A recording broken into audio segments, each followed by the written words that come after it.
The Sabzeruz Festival, right? Let's hurry and find Dunyarzad. Paimon thinks she must be around the Grand Bazaar, since she showed us around there last time.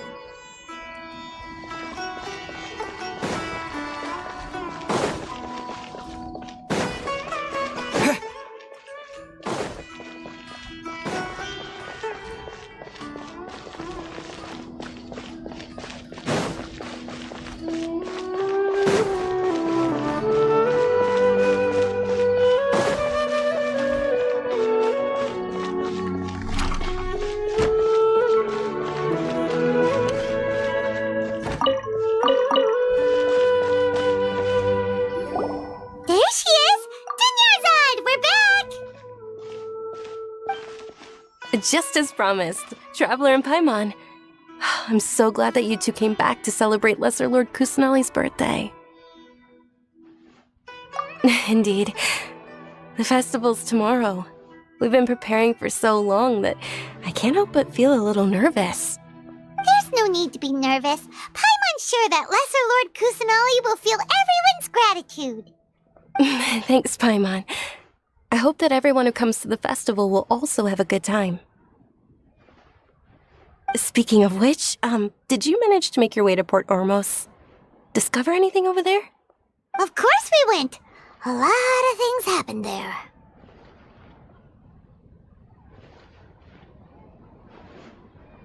I see.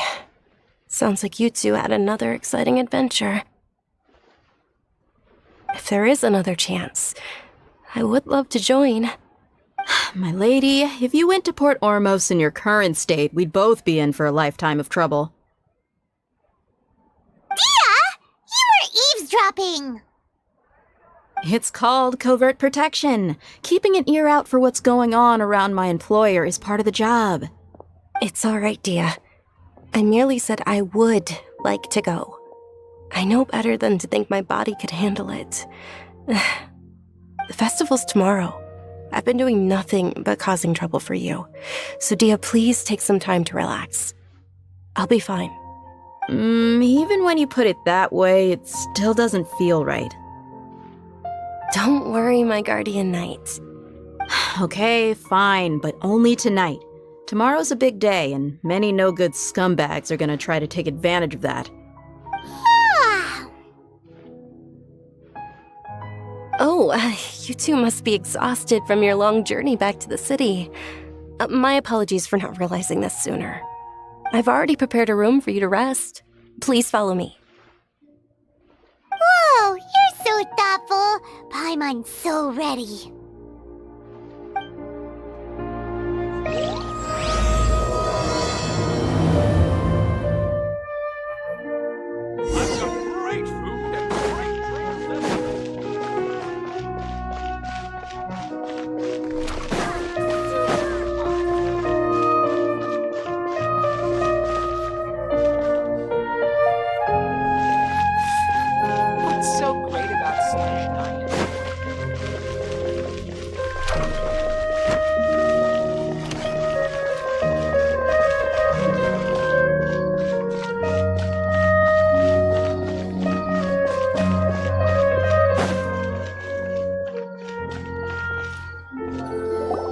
Here we are. It's also fairly close to where I've been staying. It looks really nice.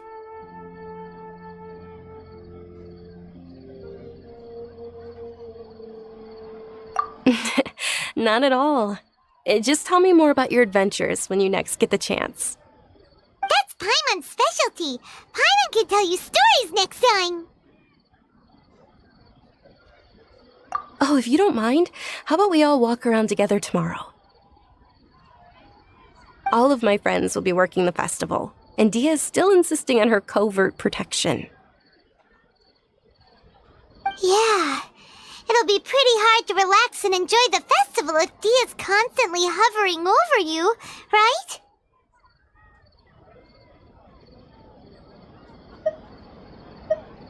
Then let's meet at the nearby bazaar first thing tomorrow morning. Have a great night. It's a deal. Good night, Dunyarzad. I may be too excited to fall asleep tonight. See you tomorrow. Paimon's starting to really look forward to the Sabzeruz festival too. Will there be lots of yummy food? Oh, no. Thinking about food is just gonna keep Paimon up all night. The earlier we sleep, the better. Let's go inside, Traveler.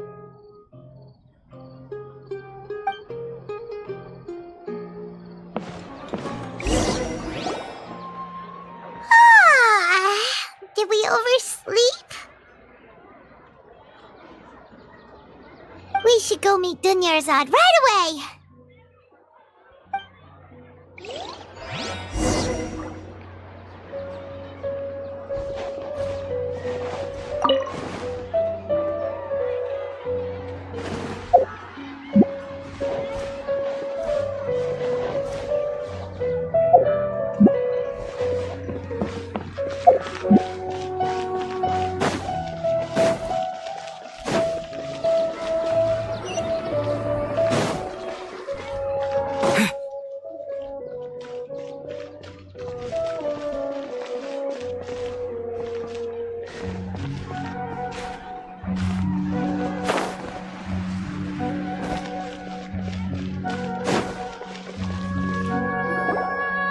Traveler, Paimon, I've been waiting for you two. Good morning, Dunyarzad. We must have overslept a little bit. Not at all. I arrived early. Today is finally here. I must cherish every moment as if it were gold. You've worked so hard for this day. You gotta enjoy it to the fullest. You know it. It's just that, as expected, I had some trouble falling asleep last night. I'm hoping my body won't be too much of an issue today. Well, shall we? Let's start with the stalls over there. Many vendors came out of the blue to support the event, and they insisted on covering costs themselves. Let's go give them some business. They paid for everything out of pocket? Oh, sounds like they're not in this just for the Mora. They all said that contributing to a lively festival atmosphere is more important than money. Especially since we don't often get to celebrate Lesser Lord Kusanali's birthday. Ooh, they're selling food over that way! This is a stall offering foods from the Haftmewa feast. Oh, you could tell straight away. I thought most people nowadays wouldn't know. Mushrooms, flowers, and all kind of fruit? It's all vegetarian stuff. Oh, Paimon's a little disappointed. So, what's the Haftmewa feast you mentioned just now? It's another Sabzeruz festival tradition. People used to set their tables with 7 different foods. Generally speaking, the most common selections were foods like Rukashava mushrooms, Nilopala lotuses, Sumeru roses, Sunsetias, Kapulatas, Hara fruits, and Zaytun peaches. So, the Sabzeruz festival is a vegetarian holiday? You don't have to be a vegetarian to enjoy the spread. We just use the 7 foods to symbolize the 7 virtues of the Dendro Archon. Wait, but if that's the case, if Sumeru uses vegetarian food to represent the Dendro Archon, then wouldn't the Pyro Archon's festival be full of food like roasted fowl, juicy meatballs, grilled steak? Oh, Traveler, we have to go to Natlan as soon as possible! I hope your wish comes true one day, Paimon. Thanks! Alright, how about we also check out some of these other stalls?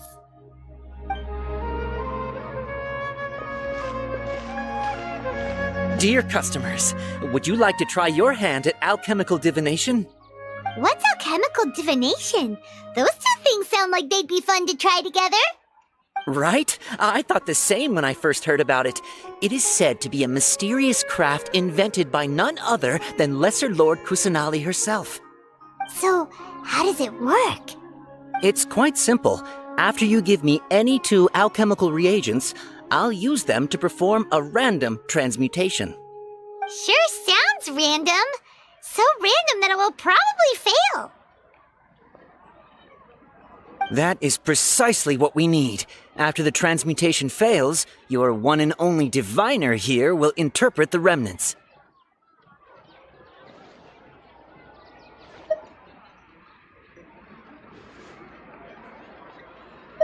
Well, according to Lesser Lord Kusanali, everything is interconnected, and all that occurs can be traced back to fate.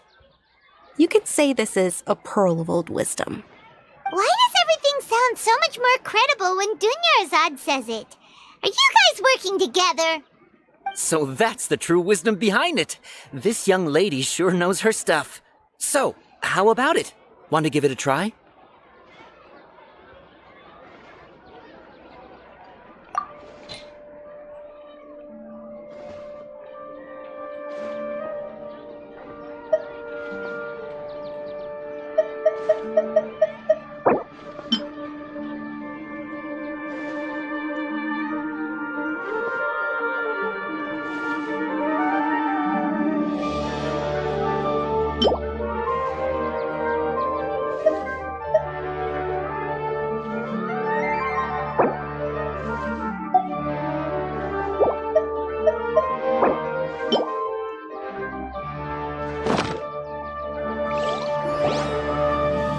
Okay, one moment.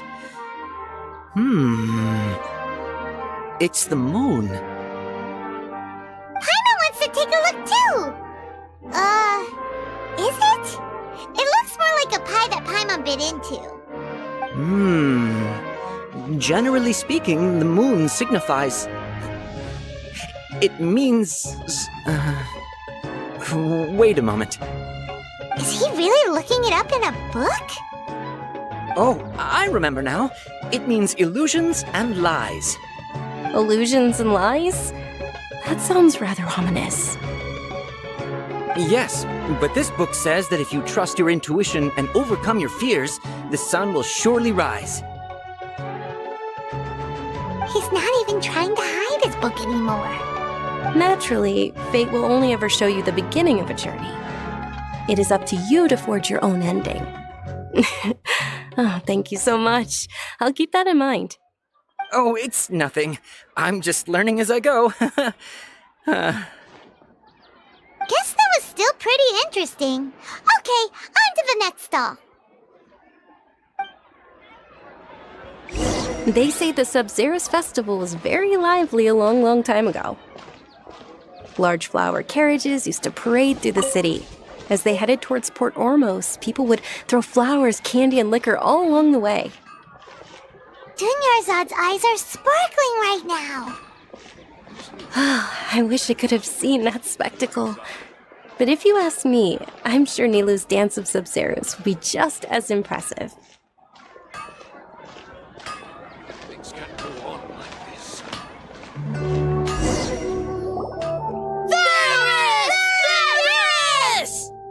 Attention! Soldiers, fall into formation if you want any Yalda candies. It's a weird guy with a weird hat. Hey, it's Dunyarzad! Wow! Miss Dunyarzad, the children love you even more than the Yalda candies. In the few short days it took to prepare for the Sabzeruz festival, the children have all grown very fond of you. The Hallowed Night of Flowers. It's an honor that you know my name.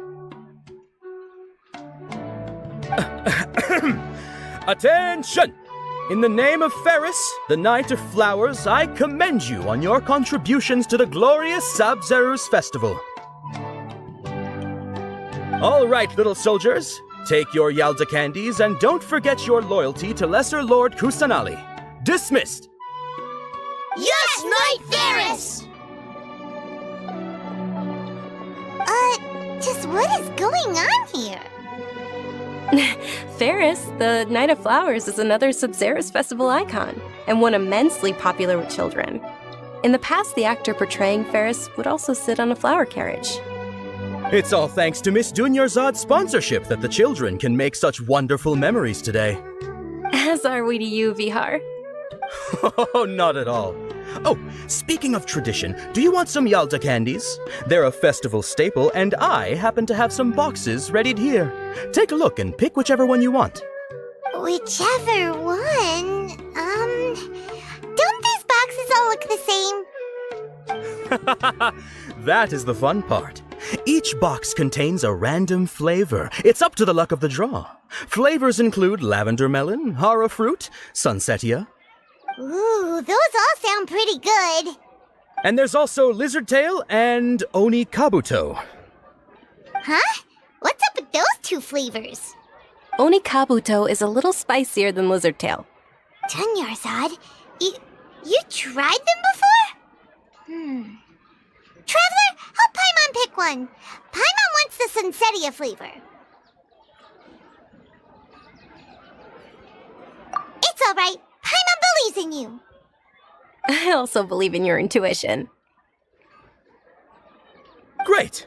These boxes of candy are numbered 1 to 5 from left to right. Which one do you want?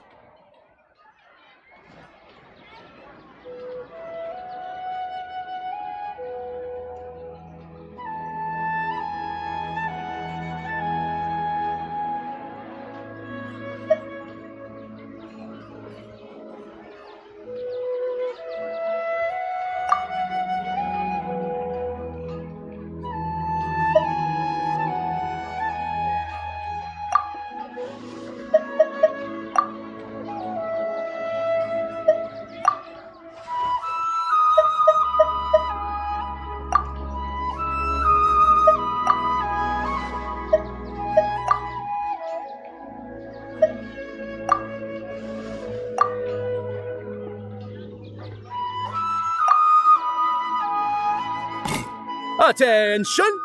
That's unfortunately lizard tail. Oh, Paimon thought you survived so many epic battles because you had incredible luck. But looks like Paimon was wrong.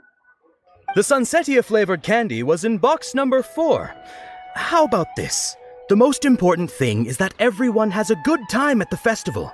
So please, take both boxes. Really? Thanks a lot, Knight of Candies! It's Night of Flowers, not Night of Candies. Paimon really wilted the carriageless Night of Flowers. They all basically sound the same. We got our candy, so let's keep going. Oh, actually, I just remembered that I left something behind. Since you're here, can you come with me to get it? Dunyarzad, you probably forgot because you're so excited about the Sabzeruz festival. How embarrassing.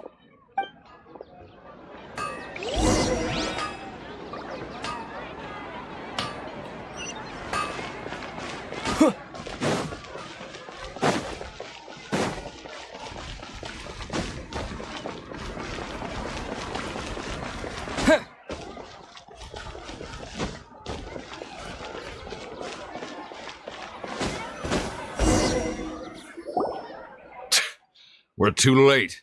Who knew the little lady was such an early riser? I know, right? Hey, wait a minute. Boss, isn't that her? Oh, that most certainly is. We're in luck. She's walking right into our clutches. Those Eremites don't look like they're up to any good. Who are you? I don't believe the Homayanis hired you. That's right. We haven't received any of their mora, but I wonder how much the Homayanis would shell out to get you back. They're a gang of kidnappers! Traveler, hurry and protect Dunyarzad! Hey, did you scumbags even consider that the Homayanis might have hired a merc that outclasses you? You're Dia! Dia the Flame Mane! No wonder we mercs haven't heard anything about you for so long.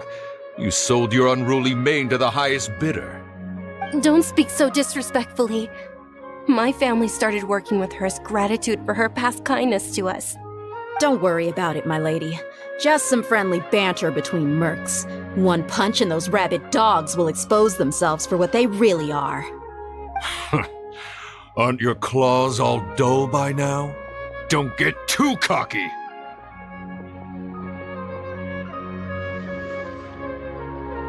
Traveler, take Miss Dunyarzad to a safe location. No, we're gonna stay and help. There's too many of them.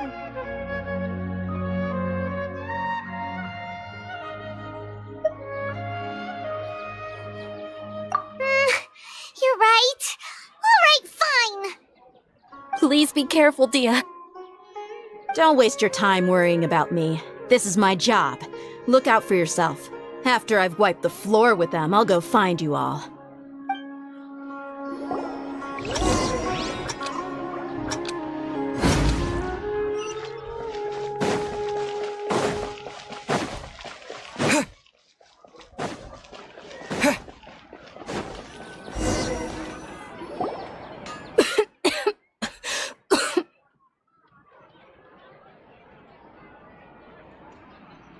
Dunyarzad, are you okay? You look a little pale. Are you in shock? I'm fine. My body always reacts like this whenever I exert myself too much. You sure you're okay? I'll be fine after some rest. I'm more worried about Dia. After all, none of this would have happened if I hadn't insisted on coming out today. Yeah, don't worry.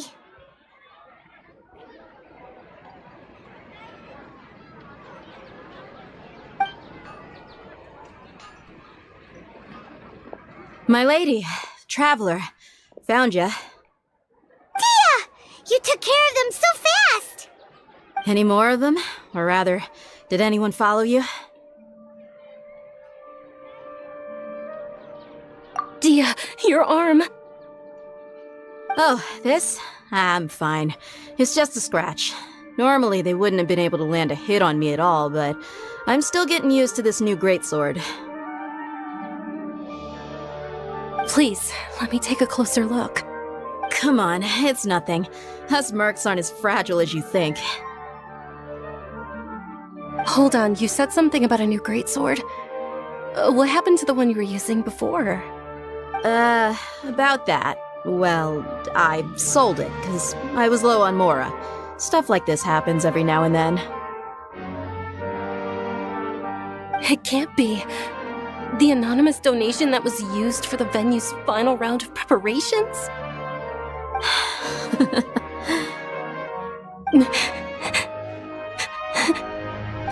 Hey, Miss Dunyarzad, I wasn't trying to make you cry, and I'm not gonna lose my commission because I made my employer cry, am I? Okay, making your employer cry won't affect your commission, but selling your weapon without permission and getting hurt? I'll have to reevaluate your performance. You're so unreasonable, my lady. Thank you very much, Dia. Don't be like that. I get embarrassed really easily.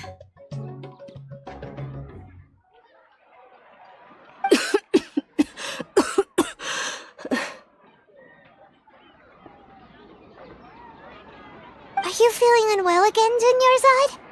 My lady, your condition. Traveler, can you take her somewhere to rest? I'll look around the area to make sure we're safe from an ambush. Truly, I'm sorry for the trouble, everyone.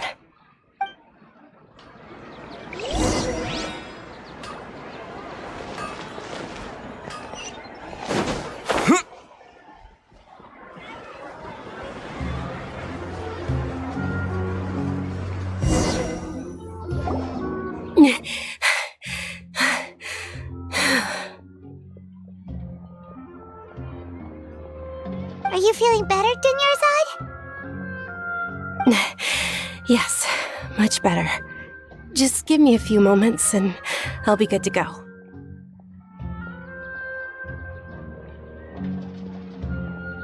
I didn't realize you were concerned about it. I guess I shouldn't continue to keep it a secret. I was actually born with Elazar. It's terminal now. Can't believe it's Elazar! Oh, you've already heard of Elazar. In that case, you probably know about its severity. Sumeru's current medical advancements still haven't been able to find a cure. The disease's progression can only be delayed through environmental therapy. Dunyarzad. There's no need to be sad. I've always lived with Elazar and I came to terms with it a long time ago. Compared to the simple fact that I'm afflicted with this, its effects on my life have been much more painful. I know that my family loves me dearly. They've done all they can to provide the best environment for me so that I can live for that much longer. However, I know I will one day succumb to this. Did you know? Before I ran away from home this time, the world outside of my home didn't even know that I existed. Since I was a child, all I could do was sit on my bed and stare at everything outside of my window. I'm sure my family's worried and disappointed in me for running away, but I just didn't want to have any regrets. I wanted to meet other people. To me, there's nothing more beautiful than being able to meet and speak with others. Not to mention the incredible time spent preparing for the festival. The joy on everyone's faces here, and all the support I've received from friends like Dia. This way, when my final day does arrive, it will be less sorrowful. At the very least, many people will remember that I once existed in this world, right?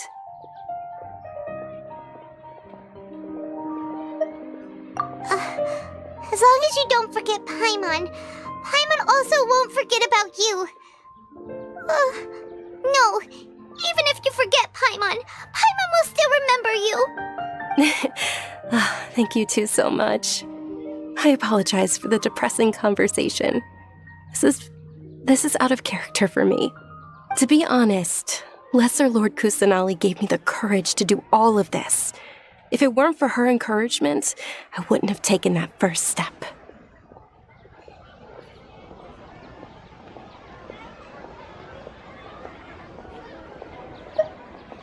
Thanks. There will always be frustrations in life, but I know that the point of living is not to leave behind any regrets. Oh, right. Isn't it almost time? Huh? Almost time for what? Isn't the Dance of Sabzeruz about to begin? It's the part of the festival that I've been looking forward to the most. Nilu will recreate that legendary scene with her most splendid dancing. And the Sabzeruz festival will conclude amid everyone's applause and blessings. And with that, my wish will also... Then what are we waiting for? Let's go to the stage! Yeah, we should still make it in time.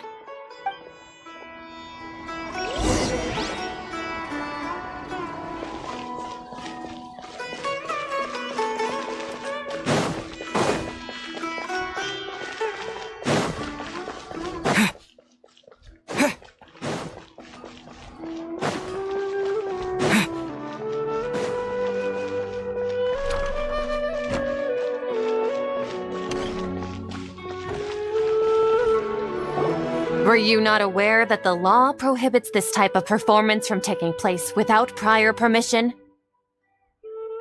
there! Someone's yelling at Nilu! I think I just saw the Academia's Grand Sage. Why is he here in person?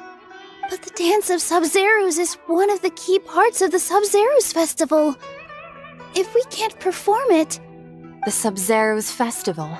The law also prohibits the private hosting of large-scale religious festivals. Only the Academia can host such an event. If you continue to resist, we will have to order an investigation into every single event organizer. The Grand Sage has already granted you much leniency. I advise that you exercise tact. How did things turn out like this? The Academia was originally responsible for the Sabzeruz Festival, but they failed this responsibility for many years. I need to speak with them. This is a hard pill to swallow, but you're right. Things would only get worse. Art, dance. Aren't you ashamed of pursuing such frivolous and meaningless activities in this land of knowledge and reason? Our Archon created the utopia that is Sumeru City for all scholars who sought validity, verity, and truth, while people like you wish to defile it. No. I believe that our Archon never rejected the arts. Even the goddess of flowers dedicated a dance to her. With your lack of intellectual credentials, I do not believe you are qualified to debate with me. What you should be doing is finding workers to tear down this ridiculous eyesore.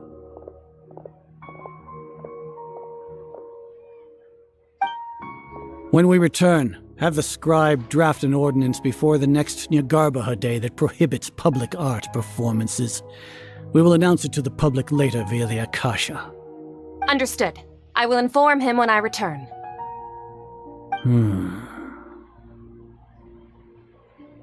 The Sabzeruz Festival. Go celebrate the birth of that god to your heart's content. Nilu, are you okay? Oh, Dunyarzad. You all saw that just now? The Grand Sage ordered us to stop the performance. Yeah.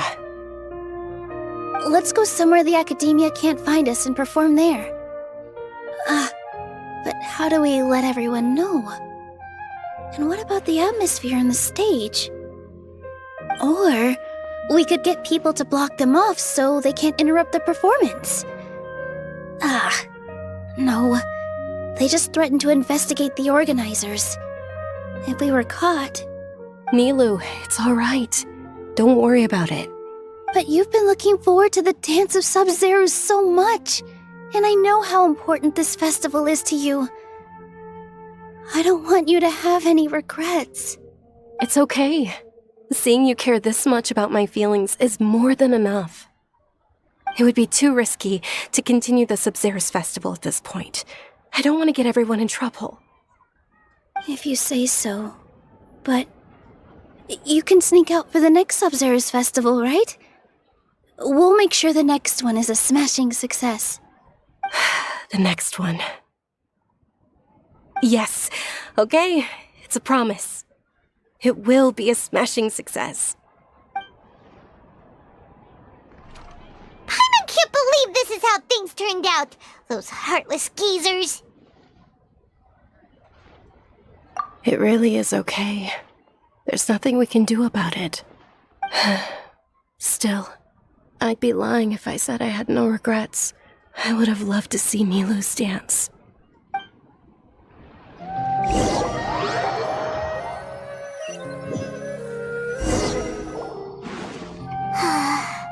A lot happened today. It's a shame the festival ended the way it did. Nilu and Dunyarzad promised to make the next Sabzeruz festival a success, but Dunyarzad is running out of time. Yeah.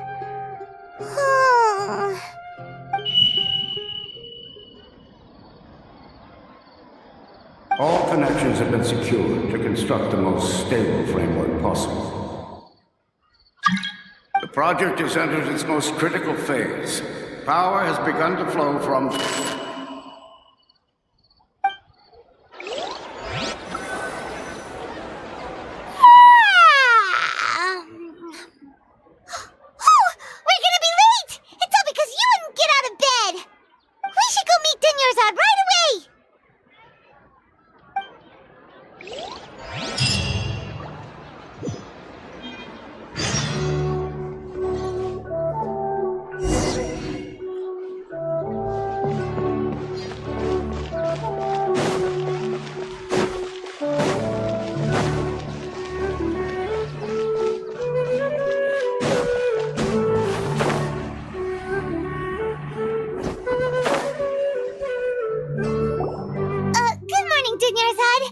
Sorry we're late.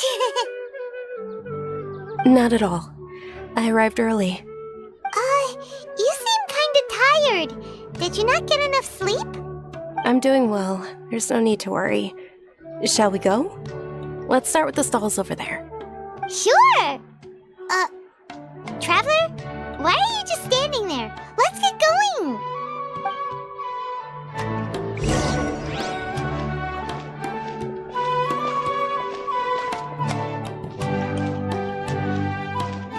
Ooh, they're selling food over that way! Let's go take a look!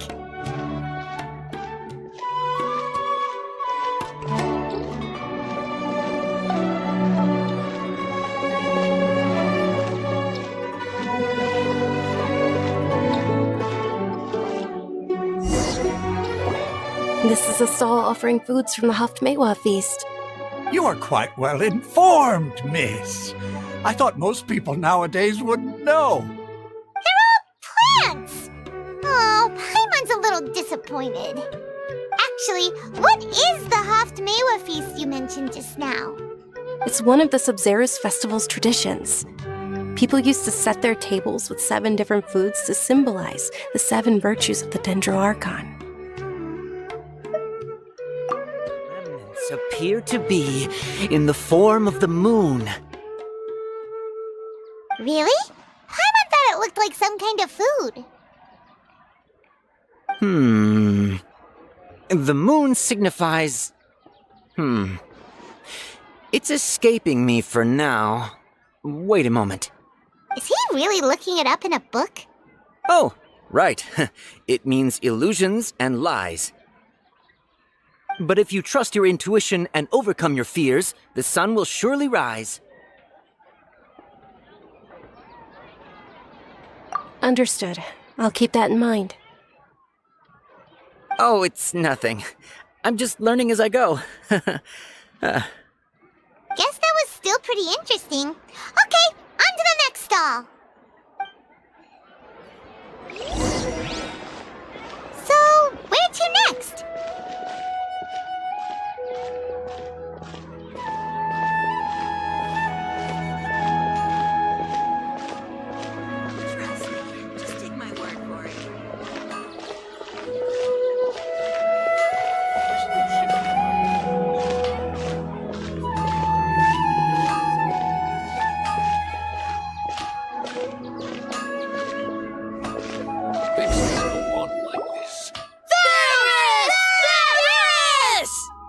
All right, soldiers. Now that you have your Yalda candies, don't forget your loyalty to Lesser Lord Kusanali. Dismissed! Yes, Knight Varys! What's going on? Is this a play? Ferris, the Knight of Flowers, is another Sabzeruz festival icon and one immensely popular with children. It's all thanks to Miss Dunyarzad's sponsorship that the children can meet the Knight of Flowers. Oh, do you want some Yalda candies? I happen to have some boxes readied here. Take a look and pick whichever one you want. What's to pick? Don't these boxes all look the same? It's not that simple. Each box contains a random flavor. It's up to the luck of the draw. Flavors include lavender melon, hara fruit, sunsetia. Ooh, how interesting. And there's also lizard tail and oni kabuto. Ugh, why do those flavors even exist? Traveler, help Paimon pick one. Paimon wants to eat the sunsetia flavor. Great! These boxes of candy are numbered 1 to 5 from left to right. Which one do you want?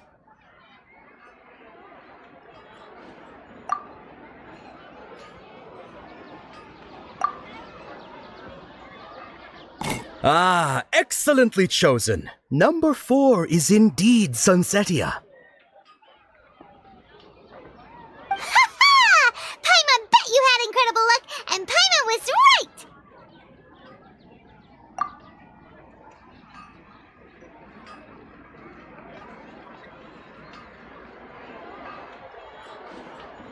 Huh? How's that possible? It's obviously random. Maybe we didn't sleep very well last night. Or maybe we slept too much.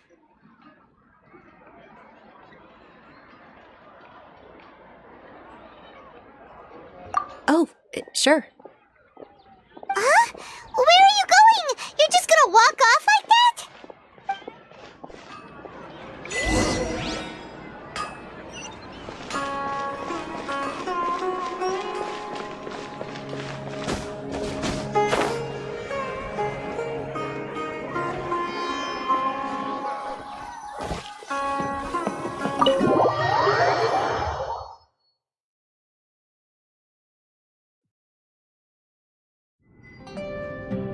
A feeling of déjà vu? Oh, Paimon knows what that is. It's when you feel like you've already experienced whatever is going on. In that case, Paimon also felt something like that today. But that's just our brains playing tricks on us, isn't it? So why'd you run here in such a hurry?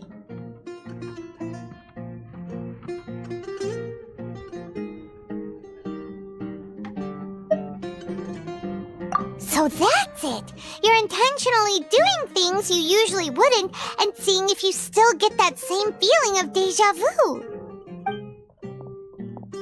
Welcome, you two! Are you here for lunch? What would you like to eat? Got it! You don't look like you're from these parts, but I gotta say, you've got good taste. I'll give this order to the kitchen. Charcoal-baked Angelina cake? Isn't it that burned thing that didn't look tasty at all? Oh, Paimon understands what you're trying to do now. You'd never normally order something like this.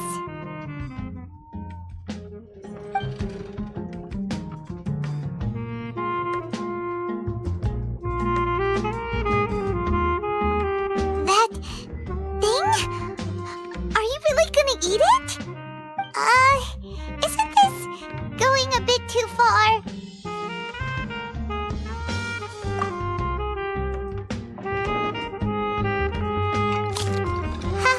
How was it? The look on your face is telling Paimon that it tasted awful. Then, you mean...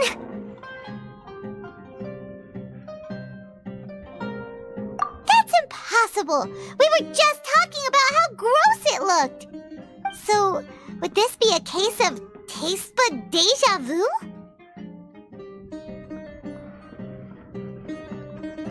Paimon also gets the impression that we've been here many times, even though we aren't regulars.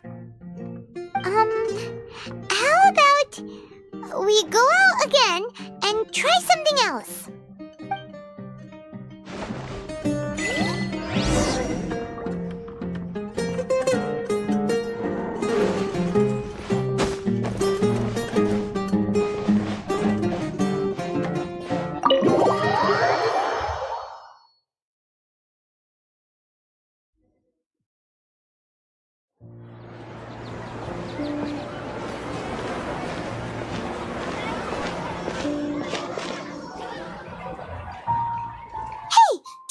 Sitting by yourself on that bench over there.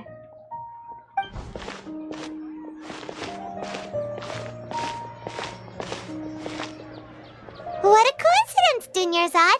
We meet again. Why are you sitting here all by yourself? Oh, I ran into some kidnappers just now, but thankfully Dia came to my rescue. I started to feel unwell after that, so I sat down here. Kidnappers? Oh my goodness, are you hurt? I'm okay. Dia's arm got scratched, but it isn't serious. Whew, that's a big relief. But, Dunyarzad, you seem a little down today. It's the Sabzeruz festival, and you've been looking forward to it so much. Not at all. I've always been like this.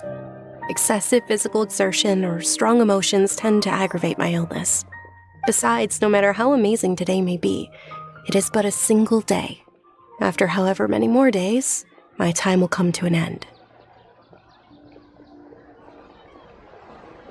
Paimon doesn't quite follow you, and Paimon feels like something's really got you down right now.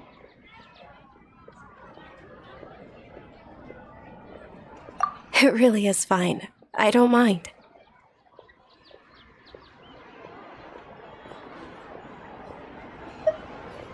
Huh? Did something happen? Dunyarzad, have you ever felt deja vu? You know, like when you've already experienced something that's happening right now? Deja vu? No. But my days have been the same for years now. Even if I were feeling deja vu, I suppose I would already be used to it. Oh, Paimon sees. Then, is it only the two of us? It's almost time. Huh? Time for what? Nilou's Dance of Sabzeruz is about to begin. Let's go.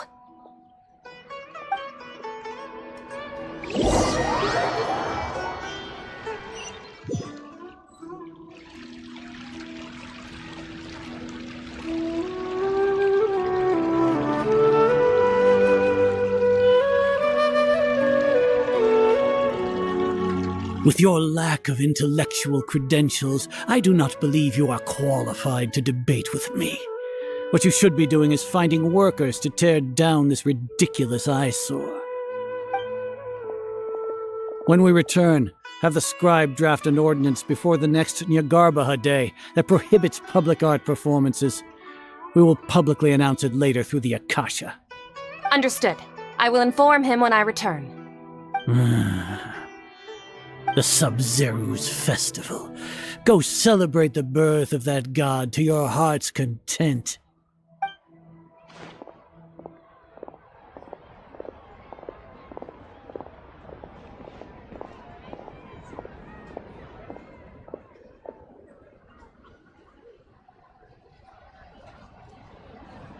Nilou, are you okay? Oh, Dunyarzad. The Grand Sage ordered us to stop the performance. It's okay. There's nothing we can do about it. But you've been really looking forward to this. I don't want you to have any regrets. It truly is unfortunate, but I don't want to cause trouble for anyone. Didn't the Grand Sage say that he might investigate the organizers? True, but... Well, okay. I'll just have to try again next year. The next festival. I probably won't be around by then. Wait, what did you just say? No, nothing. I'll be heading back to rest. Thank you for your help, everyone. Paimon can't believe what those heartless geezers did!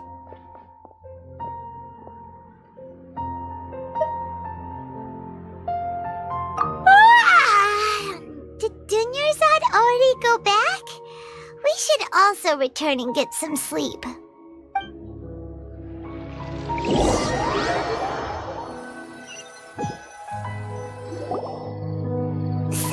in the end, you still couldn't figure out what that deja vu feeling was all about? Maybe it really was because of exhaustion.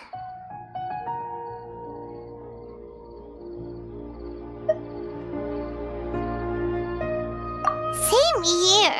That's why Paimon stopped thinking about it halfway through the day. Then, how about we settle in and get a good night's sleep? For now, we can chalk things up to exhaustion. We could do more thinking tomorrow.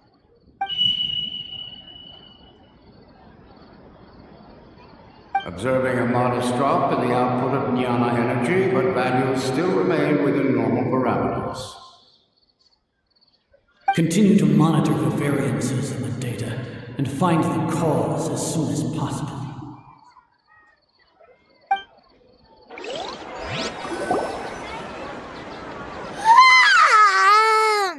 Why does Paimon feel so tired after so much sleep? Anyway, we should go meet Dunyarzad right away.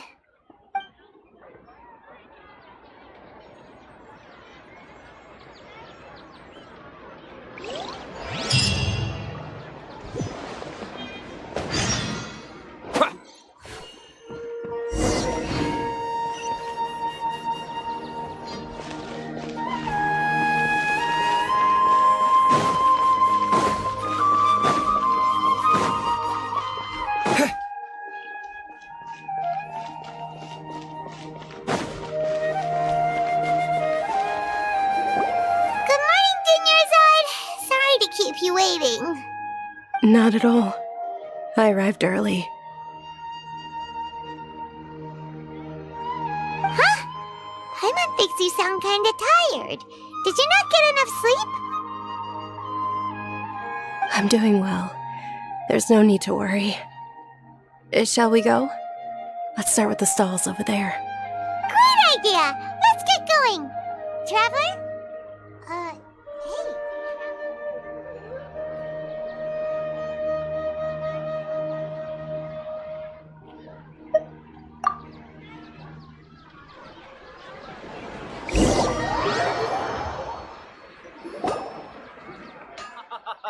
It's all thanks to Miss Dunyarzad's sponsorship that the children can enjoy the Sabzeruz festival.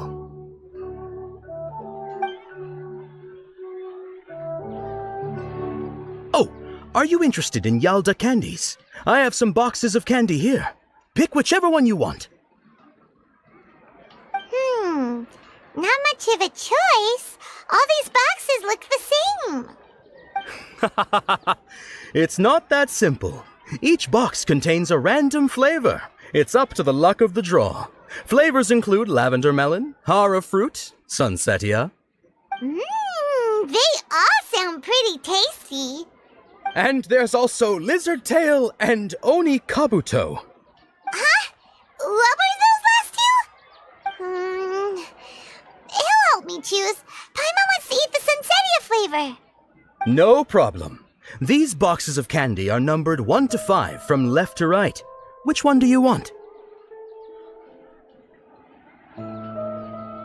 Oh, I like your confidence. No hesitation at all. Oh, congratulations! Number 4 is indeed sunsetia.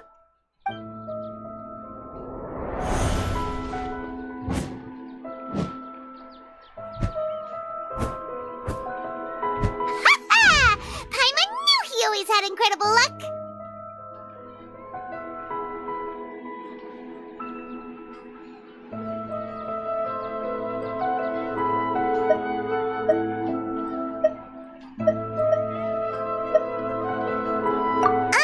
Paimon's not really interested in the other flavors. Wait. How did you know? Don't tell me that you already knew which flavor was in each box. What?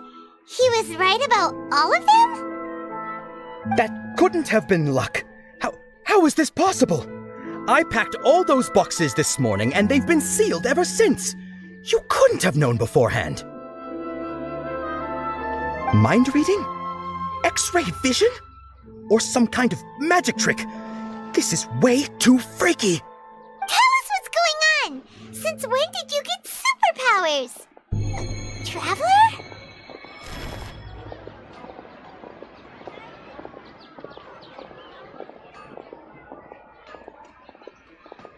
Hey, where are you going?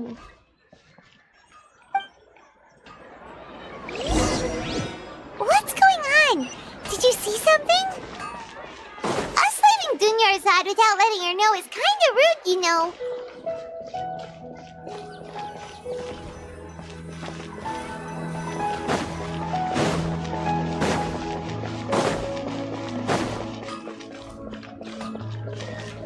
Can't go on like this. Attention! Any more requests, young soldiers?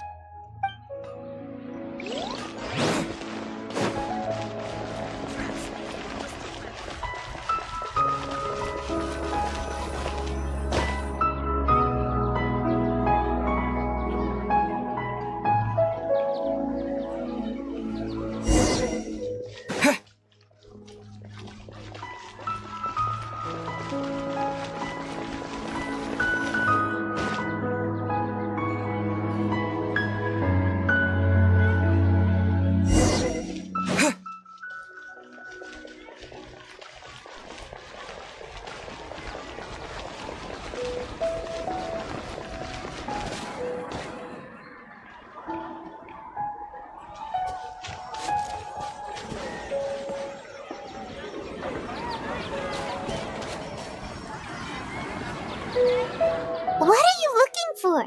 Why did we come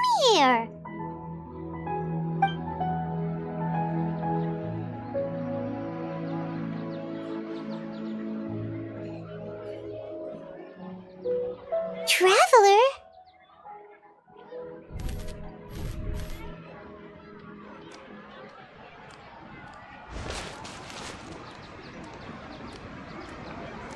That's...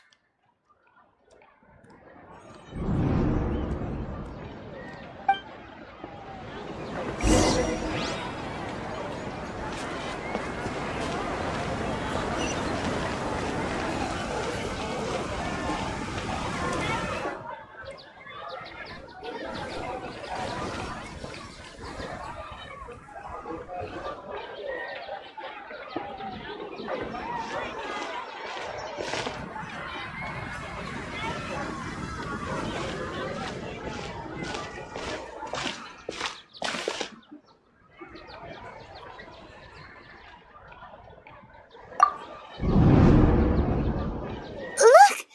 That's... Isn't that Dunyarzad?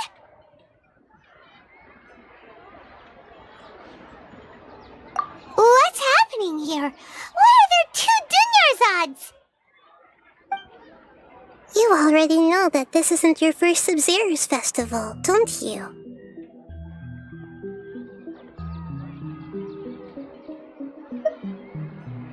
I'm sure you already know how to use this. A knowledge capsule? Where did you get it? What's inside? You should use it too, Paimon. You know Paimon?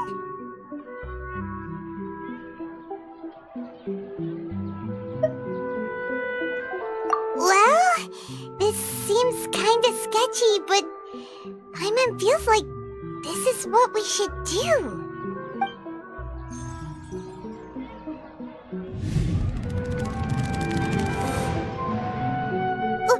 What the?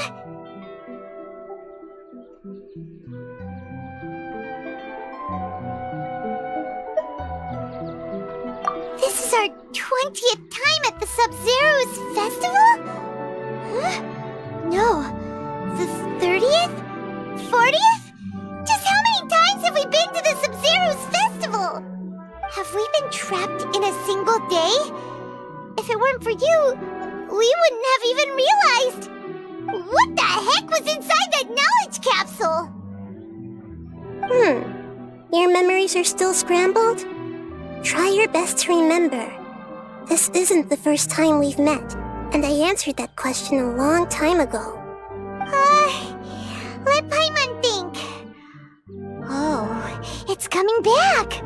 Meeting you was the real catalyst for restoring our memories, and the knowledge capsule was just your means of showing our minds the way. What about everyone else? Why are you only helping the two of us? Your sense of deja vu is stronger than everyone else's, yes? As for an explanation, you two received the blessing of Dendro, and you also have special, sensitive constitutions. It was as if a single sheet of paper was separating those memories from your consciousness.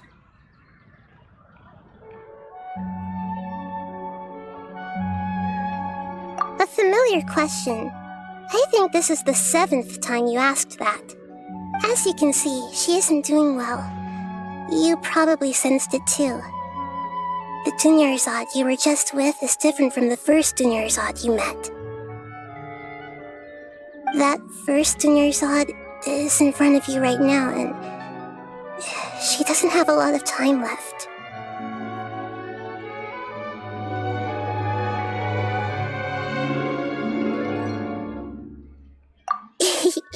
Looks like you're almost done sorting out your brain. Oh yeah, I'm Nahida.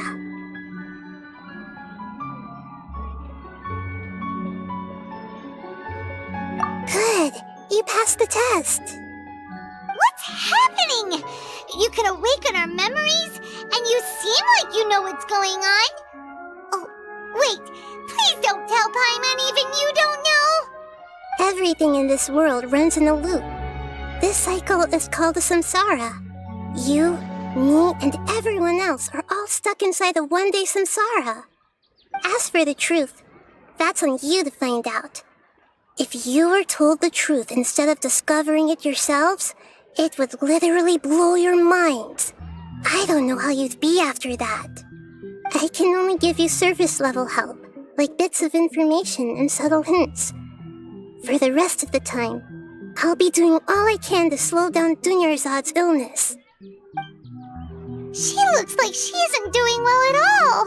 Her illness gets worse after each Sabzeruz festival. If we can break out of the Samsara, I might be able to save her. But as things are right now, she's just a small bird in the sky that's about to lose its last feathers. All I can do is raise a gale to delay her fall. You sure love to use weird analogies. Analogies are wonderful tools. They let you use existing knowledge to understand unfamiliar things. Okay, so, with what you know so far, what do you think the truth is?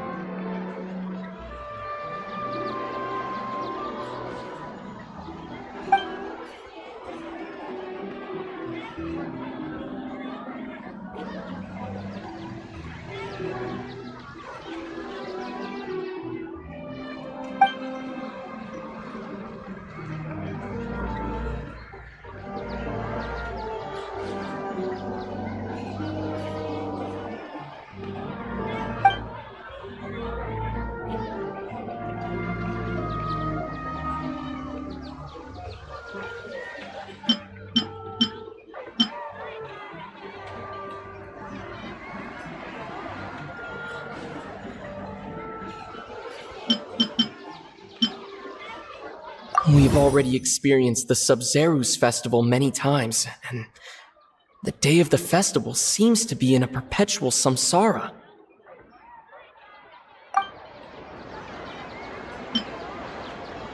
The Grand Sage said, "Go celebrate the birth of that god to your heart's content." Did he mean something more?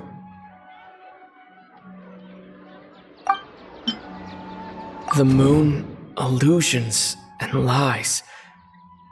What do they all mean? What's happening right now seems to have happened before.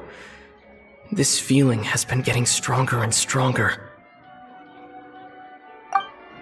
My mind feels exhausted, even though I haven't done too much thinking. What is going on?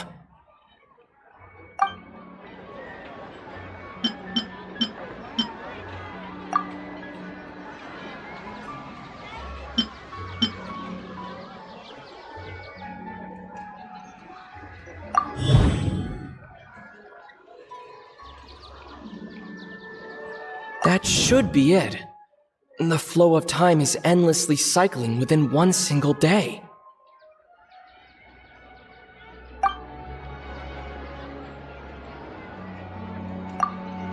A time loop. You've given similarly wrong answers in the past. A pity. Still the wrong answer? Paimon thought that made a lot of sense. It feels like time's just repeating itself. A simple time loop can't explain some of the phenomena. You two are still missing a lot of information. Unfortunately, I can't give you any more hints.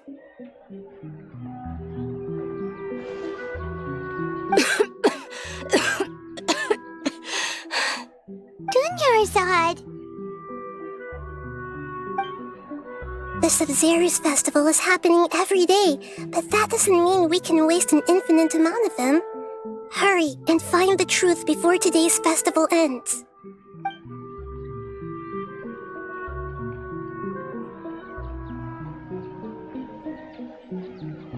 Let's think about our current situation. To save Dunyarzad, we have to escape the samsara of the Sabzeruz festival. And to do that, we need to figure out what's happening. The truth. Nahida rejected the idea of a time loop, so we must have missed something, right? Paimon's memories say that we've already done this many times, but let's go talk to people again. It's more productive than sitting here and scratching our heads. Why don't we start with those stall owners?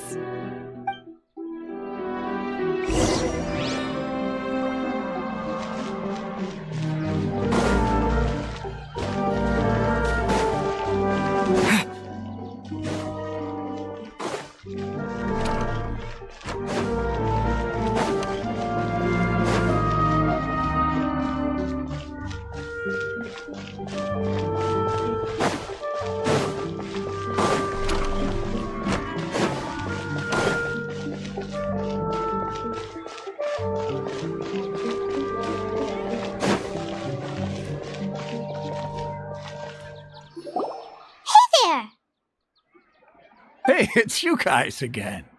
Where's your cultured friend? She's feeling a little unwell. I see. Did you come back to buy something? I guarantee the freshness of my products. I harvested them from the forest just yesterday.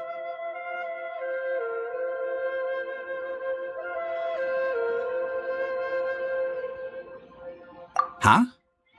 What brought this about? I hurried back from the forest yesterday, and I'm selling produce here today. I haven't felt anything strange. To put it another way, if you really think about it, was yesterday truly yesterday? Did you actually come back from the forest yesterday? What kind of philosophical nonsense is this? Are you two daydreaming? Didn't you know that no one dreams in Sumeru? Go somewhere else if you want to find someone to daydream with.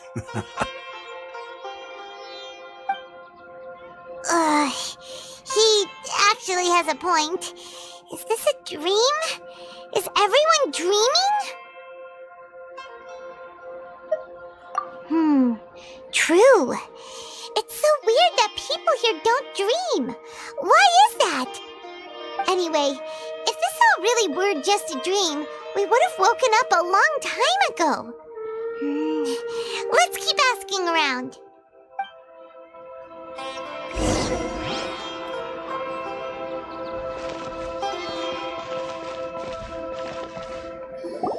Oh, it's you two. Was my divination so accurate that you felt compelled to compliment me in person? Ooh, I knew it!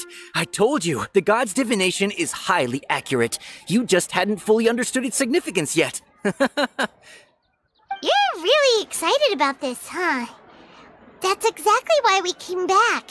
Help us better understand it. Help you better understand it? Well, that isn't exactly what I excel at. So, you're admitting that you don't have a clue? Anyway, what kind of situation did you get into?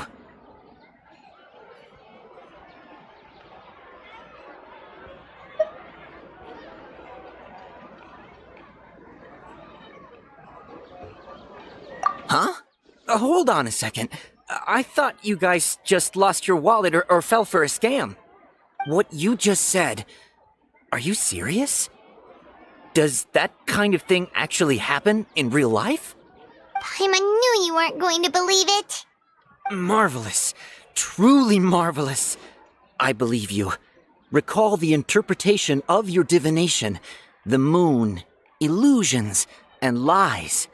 It really felt like an omen. When you say it like that, the divination does sound like it's related to what's going on. Can you read any more into it?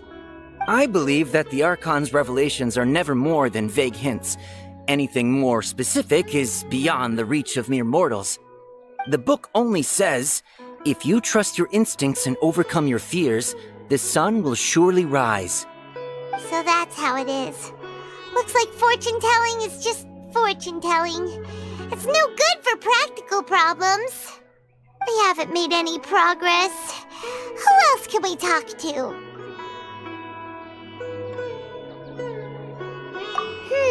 Paimon remembers that we tried talking to her a couple of times, but she always thinks we're playing pranks on her. You think she'll brush us off again?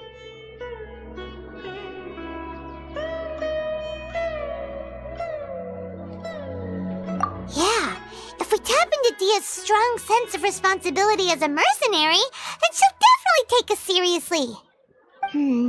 At this time of day, Dia's probably just finished beating up those kidnappers. Let's go find her.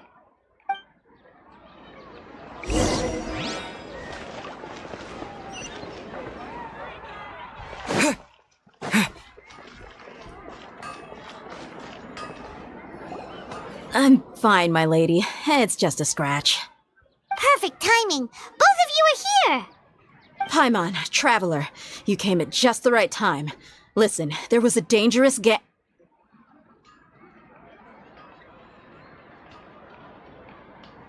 Huh? You saw? Then why didn't you jump in earlier? If someone was protecting Miss Dunyarzad, I could have went all out. Anyway, can you do something for me? You want the Traveler to take Dunyarzad somewhere to rest up while you check to see if there's still any kidnappers around. Did Paimon get that right? How did you know what I was going to say? We need to say something convincing.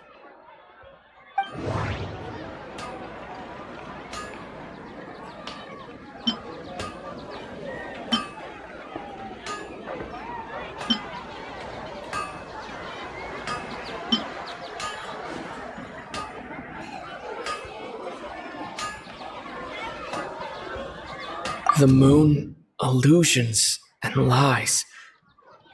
What do they all mean? Dia sold her greatsword to raise additional funds, and then she was injured because she wasn't used to her new weapon.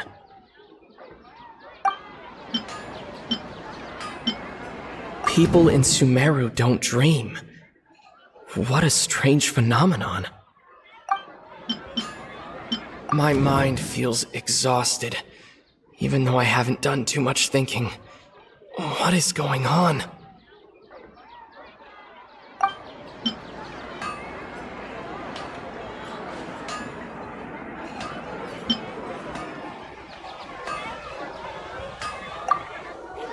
her, Traveler!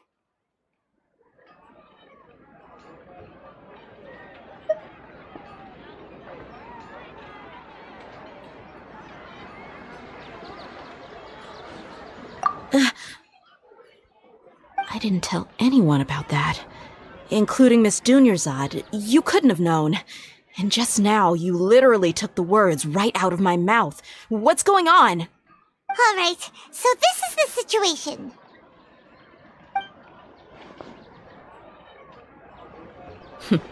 It's kinda hard to believe what you just told me. First, let me make something clear. Most of us desert dwellers might not be the scholarly type, but we do have basic common sense.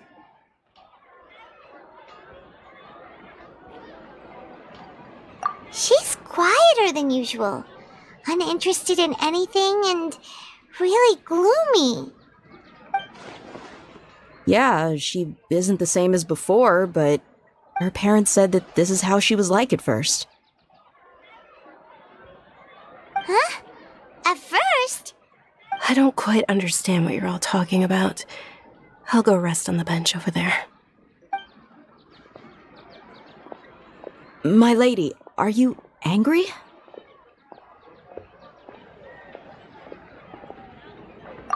All right, I'll give you the benefit of the doubt since you knew about my greatsword. Let's make this a quick trip. Miss Dunyarzad isn't completely safe here.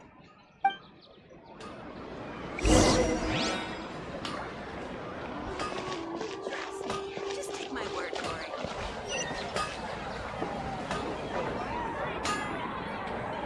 These new shipping lines, they're also ridiculously over-designed.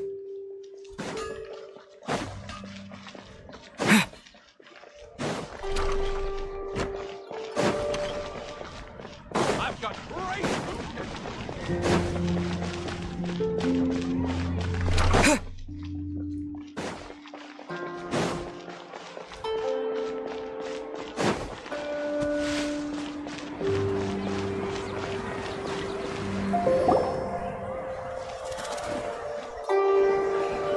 Nahida!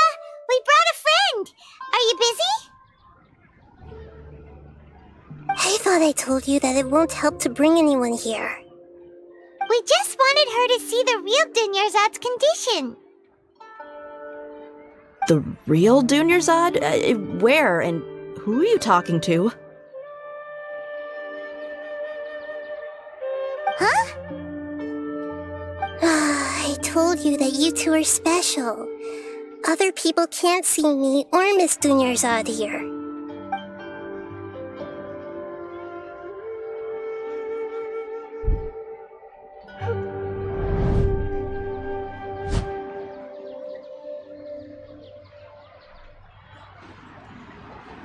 Hold on. Over there. Is that? Wow. How perceptive. Does she have invisible antennae? Miss Dunyarzad, she's lying down here, isn't she? How's she doing? Her condition's really bad, and she's basically in a coma. How did you know she was here? I can sense her aura. There are also lingering feelings of something like regret or disappointment. What happened? Do you believe us now? The Sabzeruz festival has been repeating itself. So, you think the sages are behind this? Yeah, they've always been against us. Wouldn't surprise me if they're using the Akasha to intentionally repeat the Sabzeruz festival as a sick joke. You have a point. Aside from the Dendro Archon, the Academia's sages are the only ones in Sumeru who could pull off something like this. Maybe there's more to the Akasha than we know.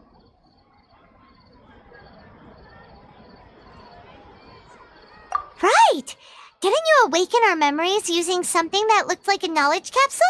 That means you must know something about the Akasha!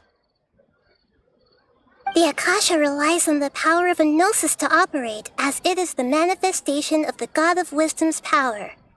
It compiles the wisdom of the entire populace, and it grants knowledge to the people. A gnosis could do that? No wonder the Akasha is so magical. It's being powered by the gnosis of Sumeru's Archon. So, this Nahida you mentioned, what did she say? She said, and Paimon quotes, "The Akasha relies on the power of a gnosis to operate, as it is the manifestation of the God of Wisdom's power. It compiles the wisdom of the entire populace and it grants knowledge to the people."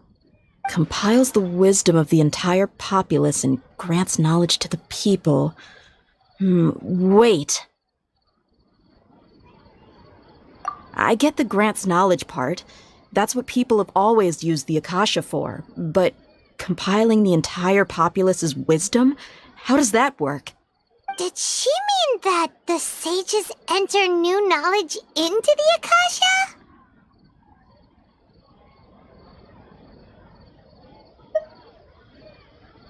Oh, yeah. That sounds about right. What do you think?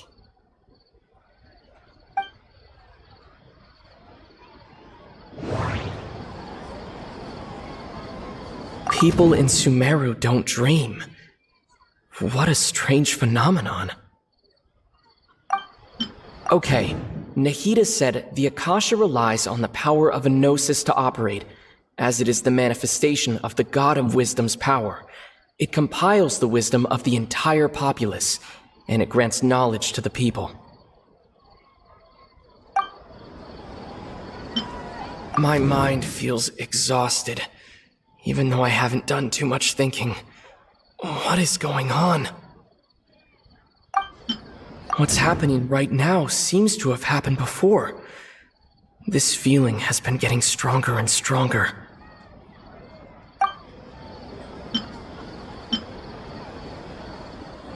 Okay, Nahida said the Akasha relies on the power of a gnosis to operate, as it is the manifestation of the God of Wisdom's power. It compiles the wisdom of the entire populace, and it grants knowledge to the people.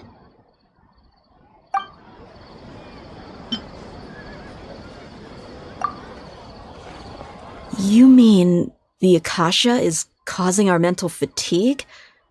Now that I think about it, my head's been feeling unusually heavy. When the desert dwellers set off on their quest for knowledge, a sage once said, knowledge always comes at a price. Compiling the entire country's knowledge. You think the Akasha pulled a 180 and is extracting information from us? Who knows? The Akasha can put knowledge into our heads, so who's to say that it can't also poke around in there? We don't know any specifics. What's the point of doing something like that? Just think about it. If you could combine the knowledge of every single person in Sumeru, then you can basically turn Sumeru City into a single massive brain. This hive mind could make breakthroughs in problems that even the smartest geniuses can't crack. An excellent deduction. And the analogy comparing Sumeru City to a massive brain? I love it. In that case, we should take off our Akasha terminals right away. Maybe that'll solve this problem.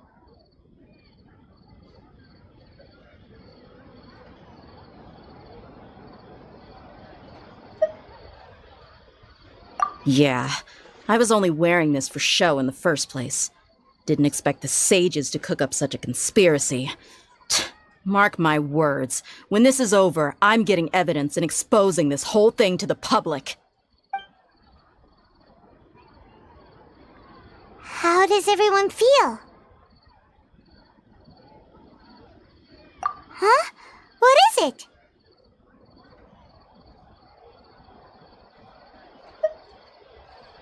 Oh, that! Paimon knows what you're talking about. It's a single soft beep that sounds like it's coming from the Akasha terminal. The sound of a beep. Could it be a prompt tone for when the Akasha is operating?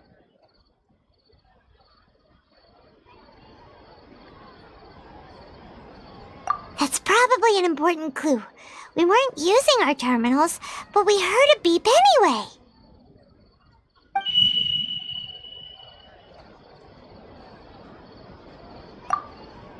Traveler, did you hear that? I heard it too. Our ears aren't messing with us. There was definitely a beep, but it sounded like it was coming from inside my head. We took off our Akasha terminals.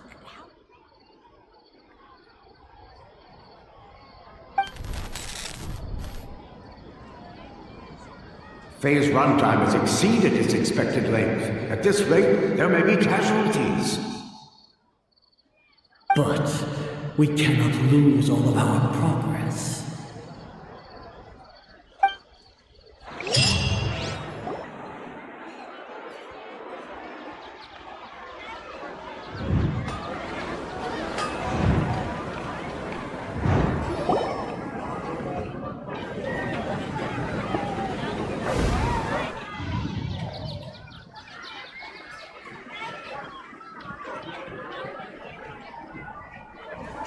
Remembers everything! Good. You adapted quickly this time. We definitely took off our Akasha terminals last night, but we still heard that beep. Why is that?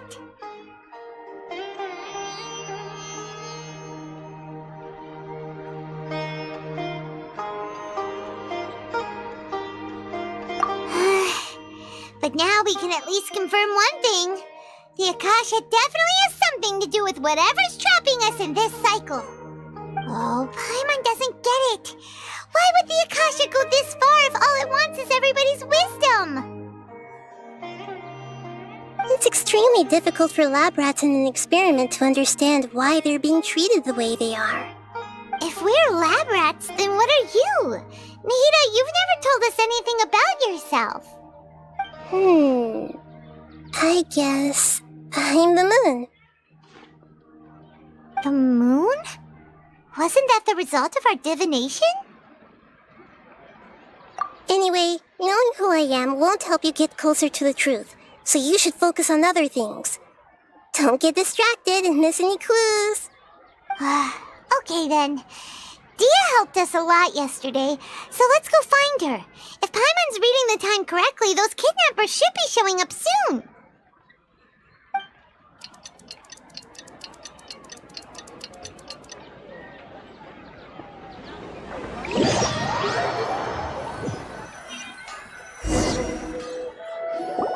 Ah, there you are.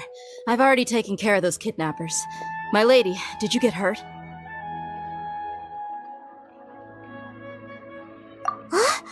Dia? What's wrong? Why are you both gawking at me like that? You didn't get hurt this time.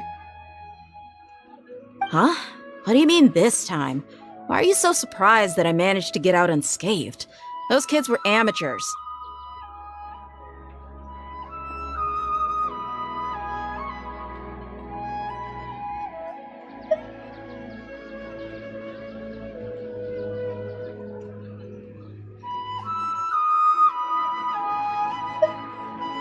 Psst!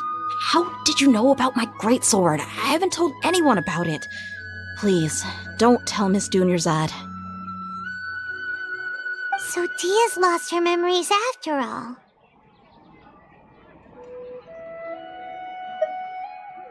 Anything strange? You already know that I got a new greatsword. If I had to say something, it's weird how such a new weapon could feel so familiar. It's as if I've already used it to fight a countless number of battles. You're saying that although you don't remember using it, your body feels like it does?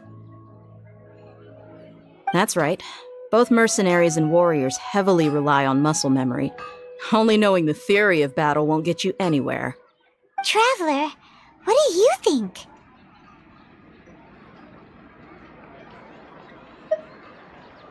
Yeah! Paimon's feeling really hopeful. Oh, you're right! Earlier in the Samsara, something like this would have never happened. I have no clue what you two are talking about, but it's still dangerous here, so... So you want us to take Dunyarzad somewhere else to rest while you check if there are still more kidnappers around, right? How did you know what I was gonna say? Can you read minds? Forget it. Go and do your thing.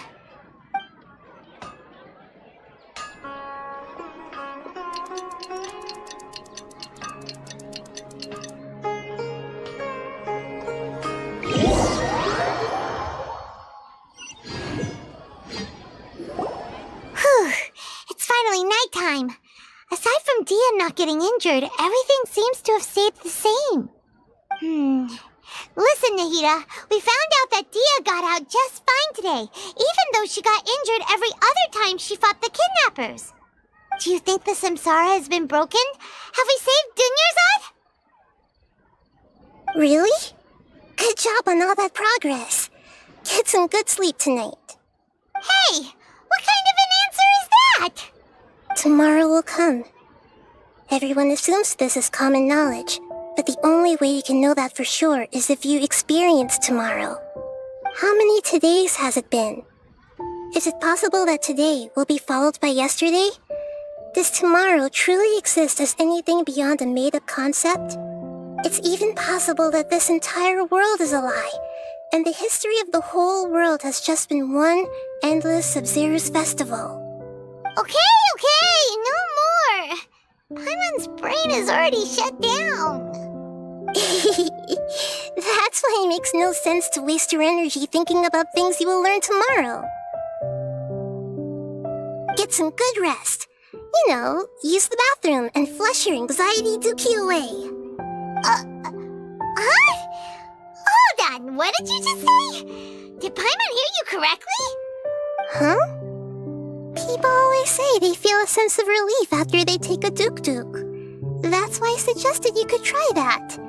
Is that so strange? It's so strange and so against common sense that Paimon's at a loss for words. You were sounding kind of smart just a minute ago. Yeah, even though it's happy and lively at the Sabzeruz festival every day, it feels like it's been a long time since we've really gotten to relax. Let's go back to our room.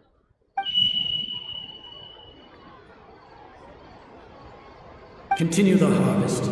Compared to what we stand to achieve, these sacrifices are trivial.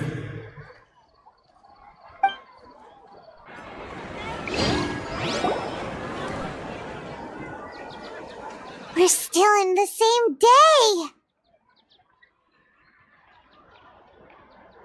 Nahida, you already knew last night that we didn't break out of the Samsara? Why did you tell us? Would there have been a point? You would have spent the night with new worries, with tomorrow still out of reach. In that case, you might as well rest within that brief moment of hope. An opportunity like that doesn't come by often, and I thought it might help you clear your minds. Paimon the Duke did that! Whatever. Guess you were looking out for us after all. Of course. In the time we've been together, you two have been everything to me. Paimon's flattered and everything, but maybe you're taking things a little fast. What I mean is, even though I had asked you to solve this puzzle, you two are still the only ones who can see me and sense my presence. In other words, if you weren't here, I may as well not exist. That's why you two have been everything to me. Get it? Nahida's talking about confusing stuff again. Anyway, that's enough chit-chat. So, Traveler, did the new clues yesterday help you gain a new understanding of the situation? Huh? Why are you scrapping your previous theory?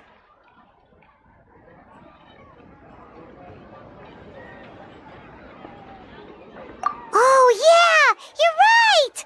Gosh, how did we not notice that?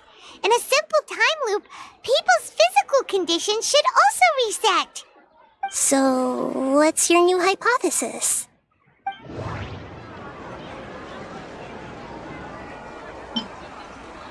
The moon, illusions, and lies. What did they all mean? Mercenaries rely heavily on muscle memory, and Dia was able to use her experiences to avoid injury in later Samsara cycles. The beep is a prompt tone for Akasha operations. We still hear it every night, even though we removed our Akasha terminals. Okay, Nahida said the Akasha relies on the power of a gnosis to operate, as it is the manifestation of the God of Wisdom's power. It compiles the wisdom of the entire populace, and it grants knowledge to the people. We've already experienced the Sabzeruz festival many times, and the day of the festival seems to be in a perpetual samsara.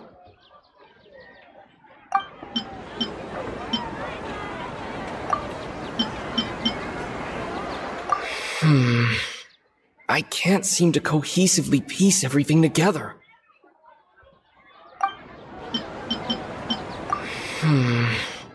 I can't seem to cohesively piece everything together.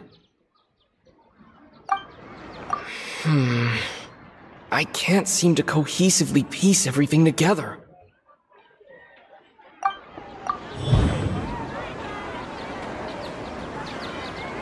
If all our memories of a day are erased at the end of that day, then we would unwittingly relive the same day again and again.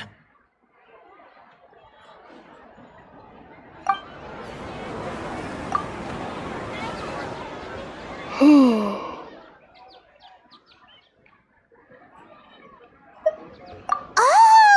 Then the beep we hear every night could just be indicating the deletion of our memories! That's why when we wake up, everyone thinks the Sabzeruz festival hasn't happened yet! It's already the next day, but everyone still thinks it's the day before! But muscle memory can't be erased. That's why Dia has been getting better at using her greatsword. Now everything makes sense! A brilliant deduction. Nahida, tell us if we're right or wrong. To put it simply, it's as if you've mistaken a pyro crystal fly for a firefly in the night. You lost sight of its true nature because you focus too much on your perception that it glows. That isn't simple at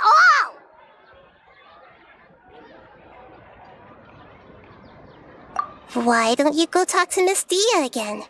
You might learn something new. Right! She did help us find our latest clue after all. Let's go!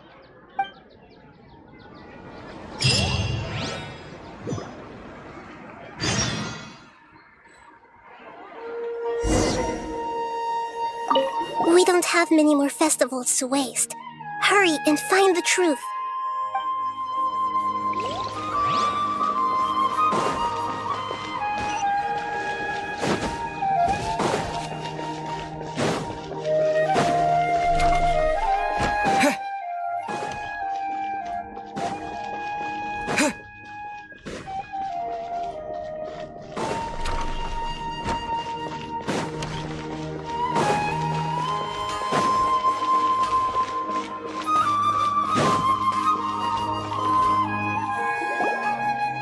There you are. Really took me a while to find you. As expected, Dia also didn't get hurt today. Get hurt? Why would I? Don't underestimate me. Well, you're still getting used to your new greatsword. Huh. Truth be told, I also think it's pretty strange. It just suddenly felt so familiar in my hands and...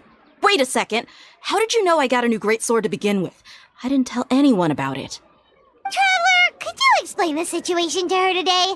Paimon's gotten a little sick of doing it. Oh, that works!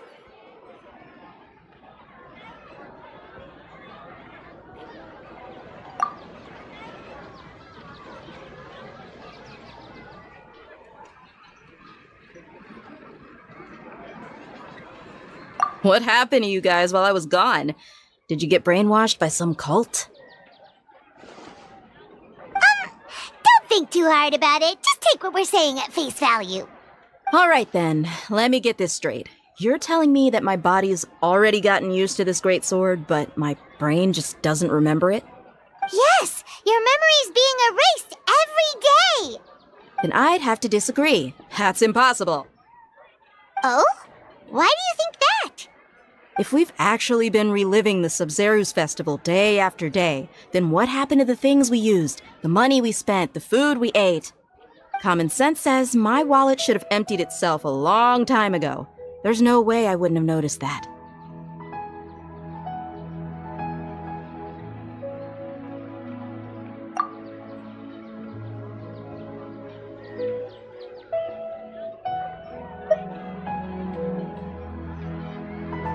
Right!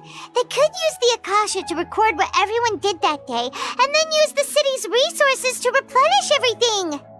It's not very likely, but it's also not impossible. No, it is impossible. I've got proof. You have proof? Where? You two are surprisingly serious about this nonsensical discussion. Fine, I'll play along for a little longer. Come with me, Miss Dunyarzad. Please come along as well. I still can't guarantee that this area is safe.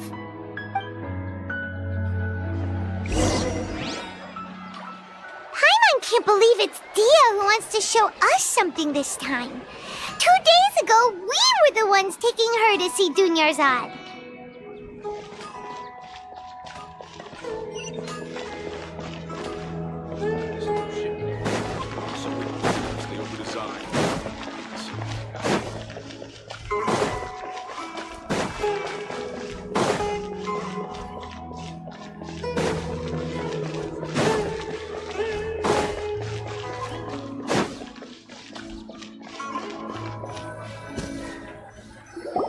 This is it.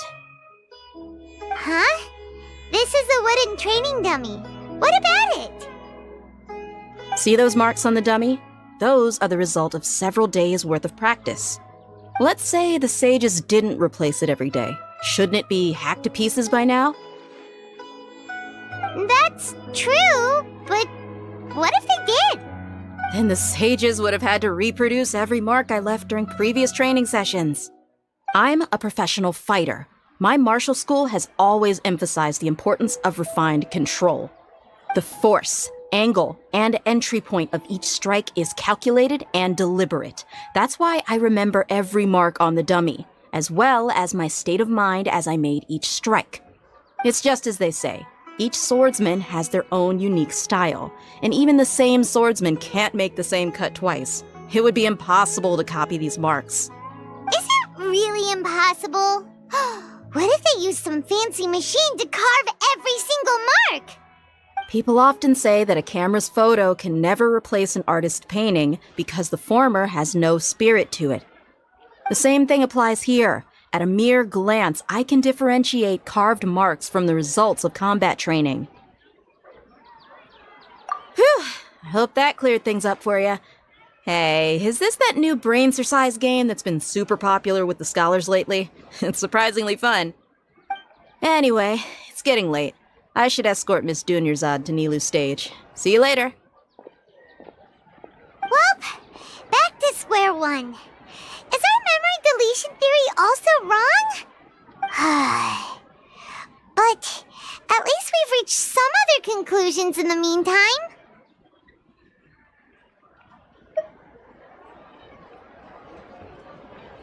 Yep, that's true. So, can we think of any new ideas right now?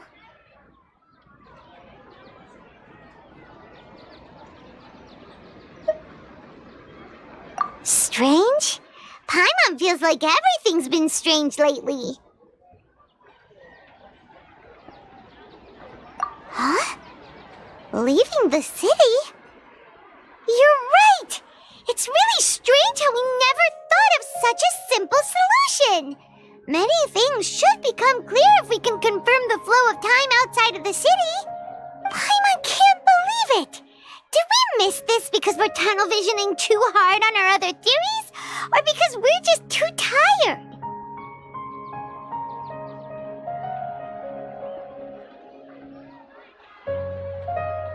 How about we go back and ask Nahida? Maybe we've forgotten something about leaving the city.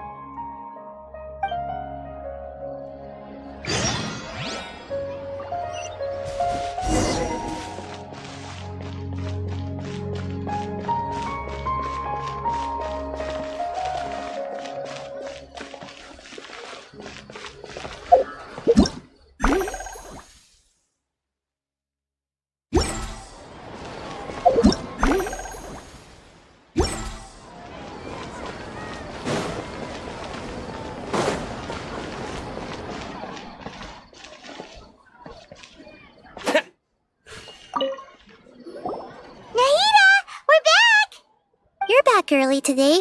Did you find something new? Sort of. We're mostly sure now that we're not in a time loop. And we also aren't in the real world. But at the same time, we have a new question. Leaving the city. As far as I remember, you've mentioned your plans to do that twice before. We did? We don't remember anything. What happened after we talked about those plans? What did we say when we got back? Let me think. I don't think you ever actually told me what the outcome was. Oh, it's probably more accurate to say that both times you never came back the whole night. But you two sometimes stay out the entire night anyway, so at the time, I didn't think too much about it. It is true that sometimes we lose track of time during our investigations. Before we know it, it'll already be the next day. But still, neither of us remember anything about leaving town. Really? That's kinda strange. In theory, I should have already awakened all your memories.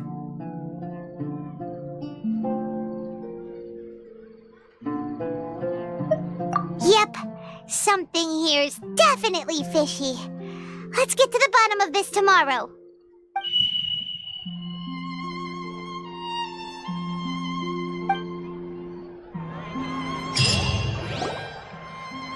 Our memories are back!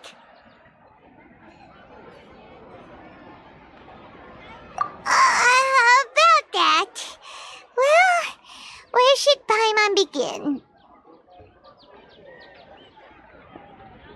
Traveler, aside from your memories that were just restored, I have another message for you. Listen to it and you'll understand. Can't go back. There are countless spaces here. Our Sabzeruz festival in Sumeru City is just one of them.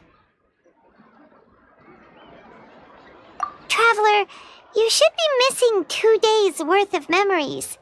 Paimon will fill you in. It's time to carry out our plan from yesterday. Okay, let's go!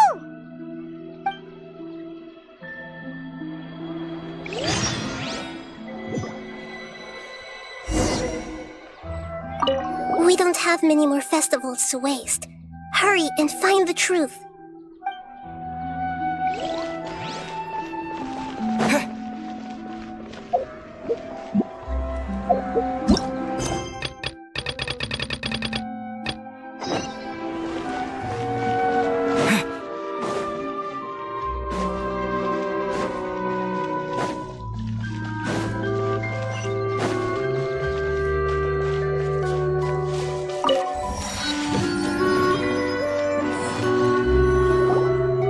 Why can't we leave the city?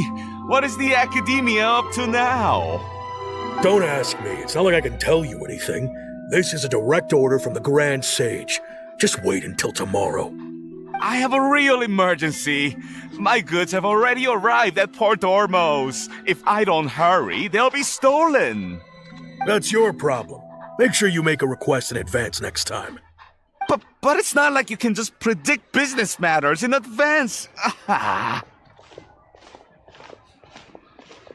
It looks like the Academia already announced a lockdown for Sumeru City today.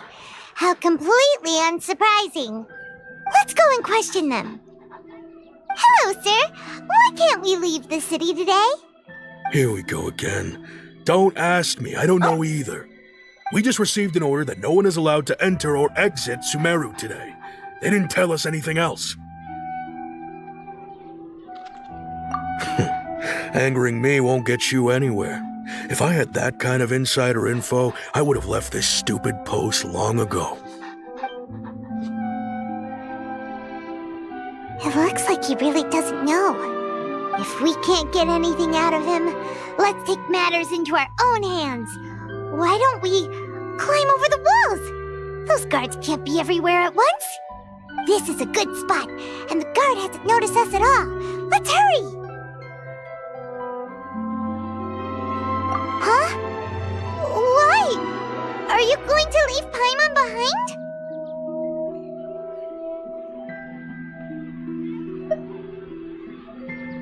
But what if things get really weird out there and you get into some trouble? Then Paimon won't be able to help you. Oh, Paimon knows that Paimon can't do much, but we've always been together, haven't we?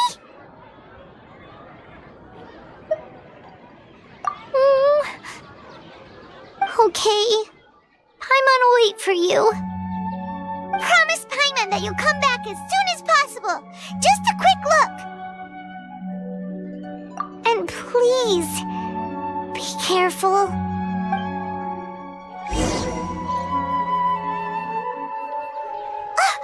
Memories!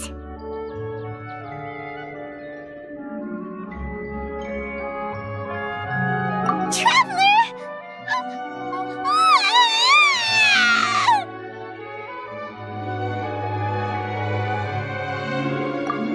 Paimon would never see you again! You just disappeared! Paimon waited for you for hours and hours at the city wall and you never came back! You promised Paimon that you were only taking a quick look! Paimon, calm down. He's here now. I don't think he understood what you were saying. Paimon doesn't care! Paimon wanted to go look for you, but you also said that Paimon should stay! Paimon was so worried and so scared the entire day!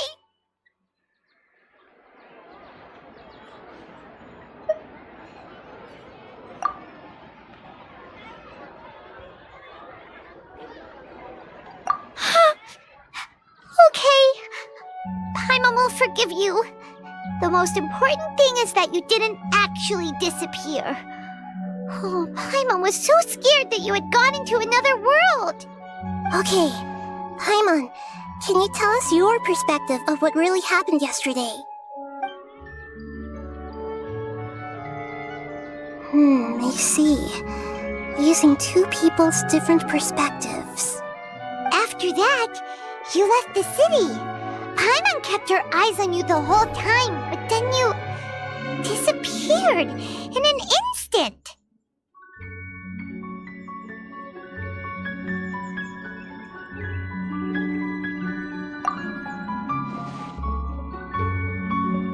No way! Paimon was watching you with the fullest attention. What's your perspective, Traveler? You sure you don't have any memory of this?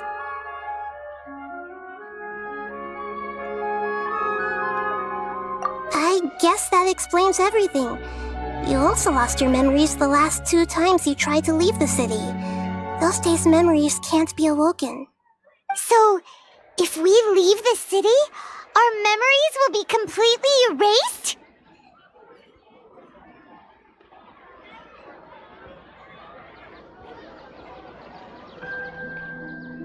It really sounds like something big outside of the city is being hidden on purpose. But this way, we'll also never discover what's outside!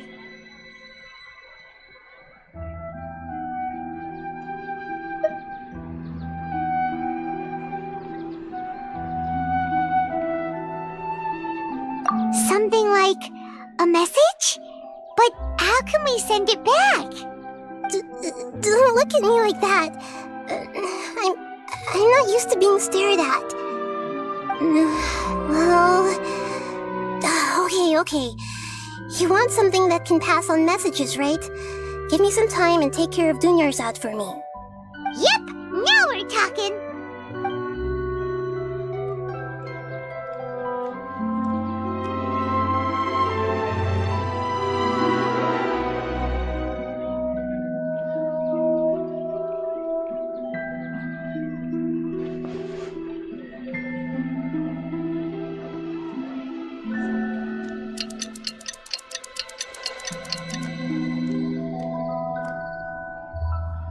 I'm done. Here you go. What? Isn't this just an Akasha terminal? I made some little changes. Akasha terminals are already capable of sending messages. I just tweaked it so that it could connect to any node. To make something like this? Nahida, you really know the Akasha like the back of your hand. Anyway, we can use this now to record a message, right? Yep. I'll help you save the messages. It should be pretty easy to use. I just can't guarantee the user's status and signal coverage when they're outside the city. We'll never know until we try. At least we're taking the initiative now. Let's go then. Let's expose those sages.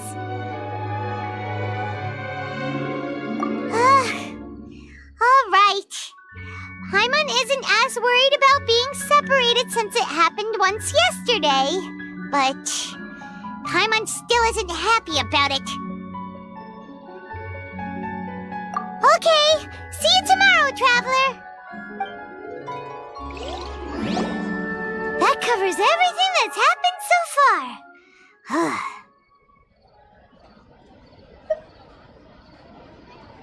Yes. Although the signal was choppy and had some interference, we still managed to receive 2 messages from you when you were outside. Okay, now that you understand what's going on, let's hear the messages together.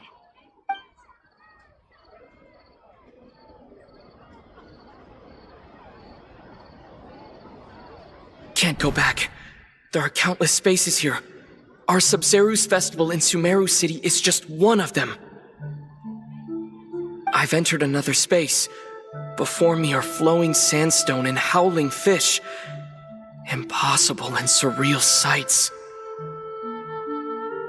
All these spaces are empty except for the occasional ones that contain mute puppets rather than people. I can't sense any human presence.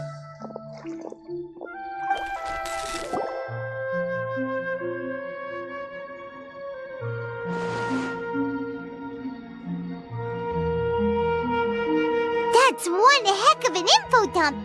It sounds like you left the Sumeru city space when you set foot outside of the walls. But everything looked completely normal when Paimon was looking out from the inside. That's unbelievable. And if we take your word for it, the other spaces all had very weird contents. There's another part here. We only received it last night. These spaces have been disappearing one after the other, absorbed by something like a sun in the sky. And now, even the final space has also disappeared. Behind me, a lot of spaces just appeared again from thin air. I get it now. Those spaces are actually...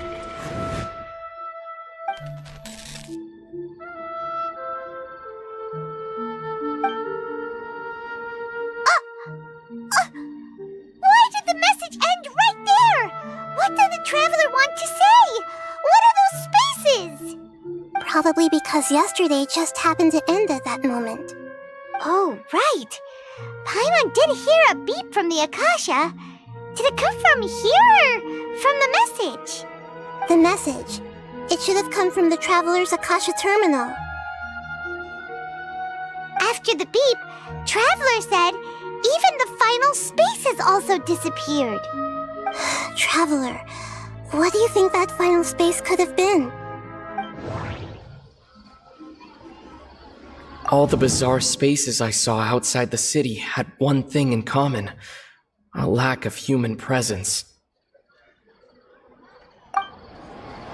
Was that space actually the real world? But wouldn't a real space just randomly disappearing like that be catastrophic? My impression is that each day in this samsara only ends at the sound of that beep from the Akasha.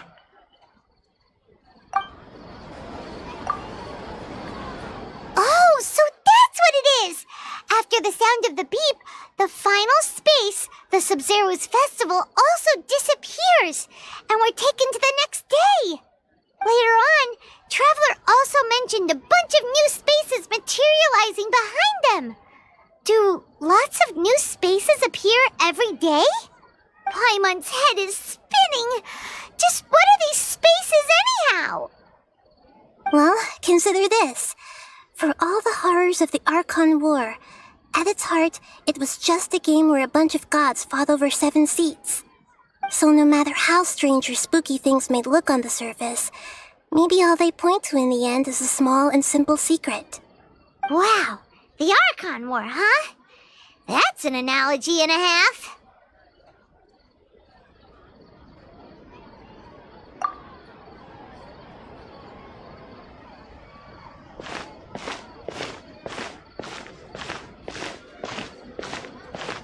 Hey! Where are you going?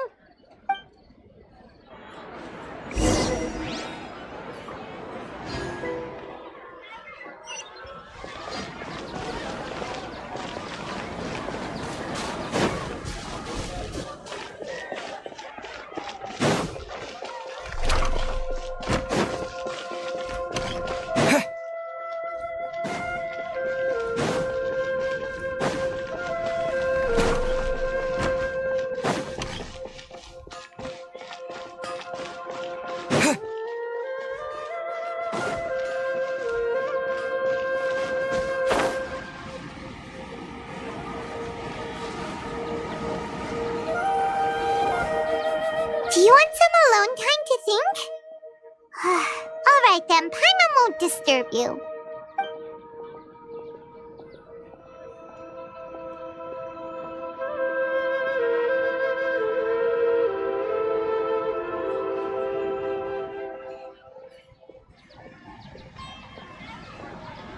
The dance of Sabzeruz is about to begin. I'm going to go watch it. Okay. Why don't you go ahead, Dunyarzad? We still have some other stuff to do first. Okay then. See you later. Have you figured it out yet, Traveler? Time is ticking away. Awesome! What is it? Paimon wants to know. Oh, wait, no. Let's meet up with Nahida first. You can tell us both together. This time we're gonna get to the truth!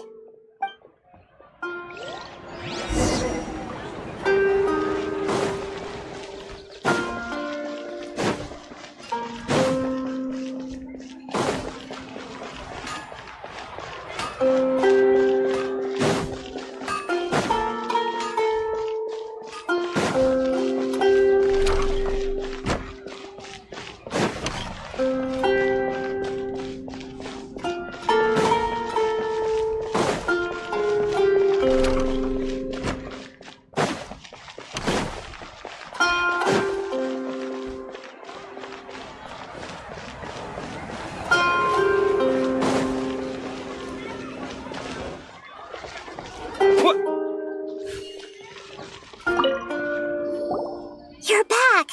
I've been waiting forever for you two. Judging by the looks on your faces, are you ready to take your Sabzeruz exam and graduate from the festival? Okay, first off, have you discovered the hidden truth? Okay, Nahida said the Akasha relies on the power of a gnosis to operate, as it is the manifestation of the God of Wisdom's power. It compiles the wisdom of the entire populace, and it grants knowledge to the people. We've already experienced the Sabzeruz festival many times, and the day of the festival seems to be in a perpetual samsara. All the bizarre spaces I saw outside the city had one thing in common: a lack of human presence. Those spaces remind me of dreams, like the one I had in the Avidya forest, except these have no sign of human presence. The moon, illusions, and lies. What do they all mean? People in Sumeru don't dream. What a strange phenomenon.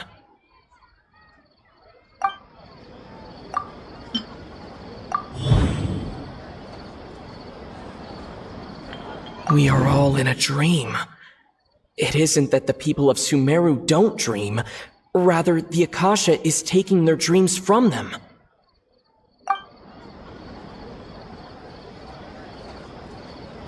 People in Sumeru think they don't dream, but the truth is the Akasha steals their dreams without them knowing it.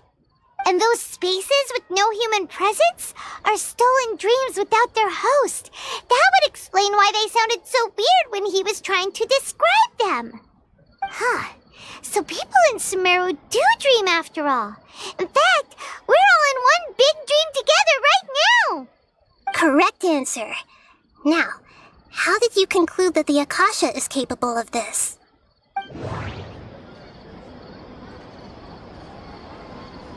The Akasha relies on the power of a gnosis to operate. It is the manifestation of the God of Wisdom's power. It compiles the wisdom of the entire populace. And it grants knowledge to the people.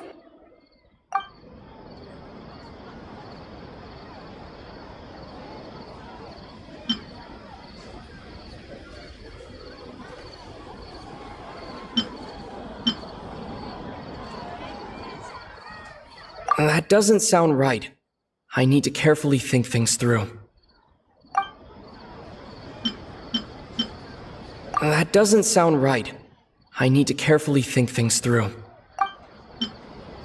That doesn't sound right. I need to carefully think things through. Oh, okay. Those dream-controlling creatures in the forest also get their power from the Dendro Archon, right? That would explain why the Akasha has the ability to control people's dreams, too. But is stealing everyone's dreams really how the Akasha compiles their wisdom? Isn't there anything more to it than that? Dreams are fantastical, complex, and full of imagination. People's brains are the most active when they're dreaming. In other words, dreams are rich bundles of human wisdom. So in other words, the complete opposite of how Hypatia understood it. Paimon remembers her saying that the sages think dreams are foolish delusions, and the fact that no one dreams is a blessing from Greater Lord Rukkhadevata. So it was all a dirty trick? The real story is that the sages from the academia are using the Akasha to steal people's dreams for their own use, huh? Oh? By the sounds of it, you understand the current situation pretty well. So then, what about the Samsara? The beep is a prompt tone for Akasha operations. We still hear it every night, even though we removed our Akasha terminals. Those spaces kept disappearing before my eyes. But as soon as that beep sounded, many more spaces materialized. Those dreamscapes kept vanishing, but as soon as that beep sounded, more new spaces appeared. The Grand Sage said, "Go celebrate the birth of that god to your heart's content." Did he mean something more? My mind feels exhausted, even though I haven't done too much thinking. What is going on? We've already experienced the Sabzeruz festival many times, and the day of the festival seems to be in a perpetual samsara.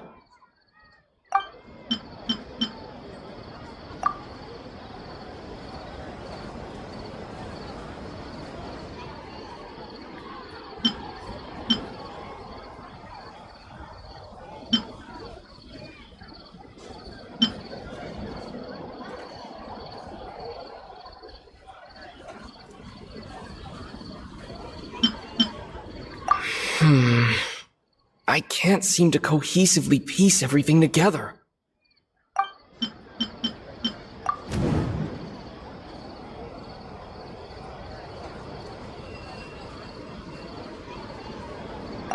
Correct. The Akasha is keeping each person's brain in a constant dream state, but also separating their consciousness from their own dream. Their disembodied consciousness is placed inside the collective dream of the Sabzeruz festival along with everyone else's, while their now vacant dreams are harvested by the Akasha. No one is any the wiser as another day passes in the dream, and so begins another samsara cycle. People wake up to yet another dream about the Sabzeruz festival. The dreams that belong to them are once again harvested by the Akasha, and so it continues. So, this is like a dream factory, and the Akasha is a dream harvesting machine. Did Paimon get that analogy right? Very good, Paimon. Using analogies well is an excellent habit to get into. Okay, so that beep we keep hearing is actually from our real-life Akasha terminals. Taking off our terminals in this dream doesn't do anything. All right, last question. Who am I?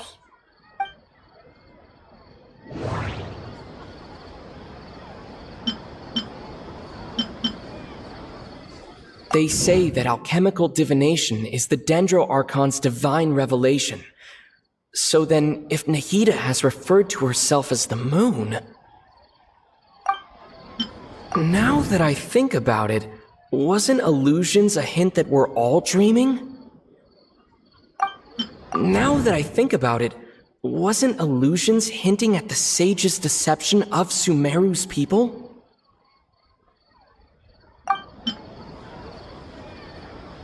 That doesn't sound right. I need to carefully think things through. So you noticed. I thought that one would be the hardest question. That's why I put it last. That wasn't hard at all. Even Paimon guessed that. Everything about you is different. We just didn't want to expose you is all. Now that you mention it, Nahida, you've been hinting to us since the very beginning. It's funny, thinking back to when we were asking all over the place for info about Lesser Lord Kusanali. Paimon didn't expect to meet you like this.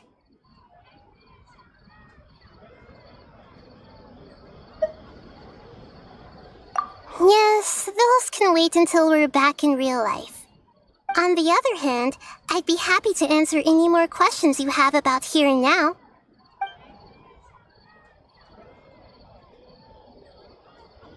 You asked me this question before. My answer was, it would literally blow your minds. Now that you know this is all a dream, this answer should hopefully make more sense.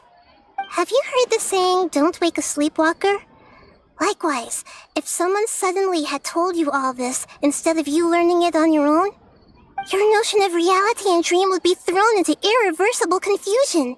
I couldn't expose you to that kind of risk. That's why I could only give you very subtle hints and some suggestions. Long story short, I'm really sorry I had to keep you guessing.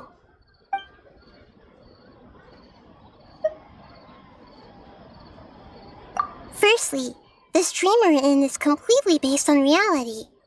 People have already experienced this Sabzeruz festival, so it would be very difficult for them to find anything that strikes them as surreal. Secondly, you're probably wondering why people don't have any memories from earlier Samsara, right? That's because people don't remember their dreams most of the time anyway. And in any case, their actual dreams are being taken away from them by the Akasha. So whenever they wake up in this dream of the Sabzeruz festival, they don't remember anything from their previous identical dream. That reminds Paimon. Traveler had a dream when we were in the Avidia forest, but couldn't see what it was about after waking up. Is that an example of what you mean? Yes. Only after receiving the blessing of Dendro can a person gain the Dendro element's dream-enhancing power. That explains the feelings of déjà vu. Meanwhile, everyone else has no idea that they are in the Sabzeruz Festival Samsara, while their dreams are stolen from them over and over again.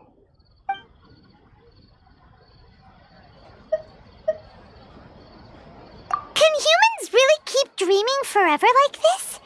Will it ever end? And if so, when? You might say your mental fatigue has already answered this question. Eventually, there's only so much that people can tolerate.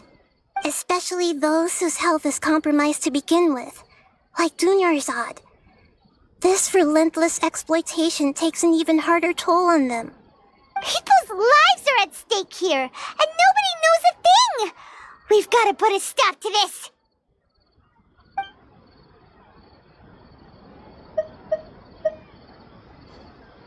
I know, right? Why did they have to base this dream on my birthday? Could it really just be a coincidence? Even you don't know the reason? Wow, now that's strange. The Academia sages are determined to harvest lots of dreams in a short time, no matter the cost.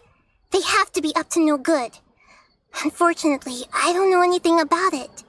Traveler, do you have any information?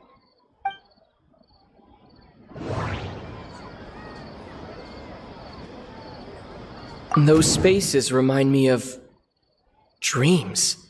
Like the one I had in the Avidia forest, except these have no sign of human presence. Okay, Nahida said the Akasha relies on the power of a gnosis to operate, as it is the manifestation of the God of Wisdom's power. It compiles the wisdom of the entire populace, and it grants knowledge to the people.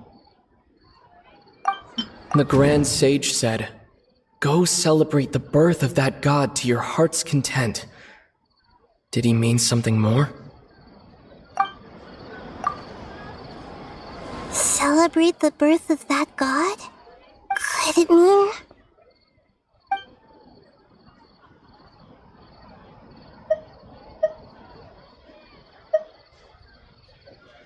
deceiving the people of Sumeru with no regard for their safety? No matter what they're trying to do, this is unforgivable. After we end the Sabzeruz Festival Samsara, we have to look into them. How can the sages of the Academia do this behind their Archonte's back? This is ridiculous!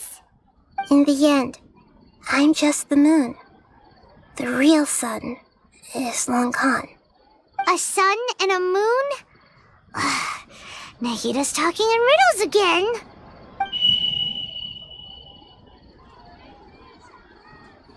Oh, we're out of time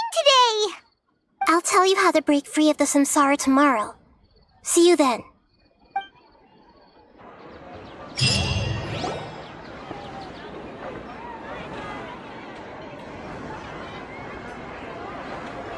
morning, Nahida. Wait. Now that Paimon remembers everything, should we instead say good morning, Lesser Lord Kusanali? Hey! What's wrong, Nahida? You don't look too good. I'm afraid that what you're thinking right now is correct. Did Dunyarzad already disappear? No way! Are we too late? The real Dunyarzad's consciousness has indeed disappeared. It can no longer endure the constant dream harvesting.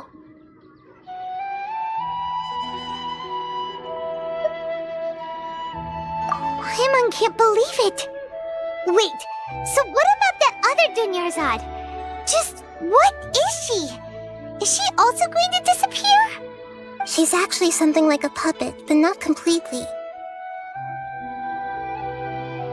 The real Dunyarzad's consciousness could no longer keep playing her role in this dream. So another Dunyarzad appeared to replace her in the dream. Just like the grass and the trees, that Dunyarzad is just a building block of the dream that helps to keep it going. But personality-wise, she's nothing like the real Dunyarzad. Puppets are stiff, and can't copy a living person's vitality. After all, they're just there as filler.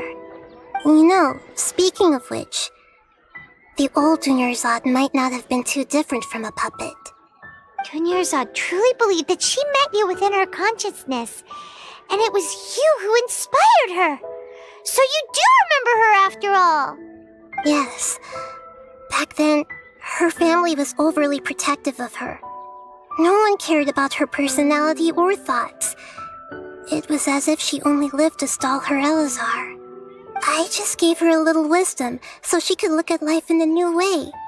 So that she could be her own person. But even so, she still...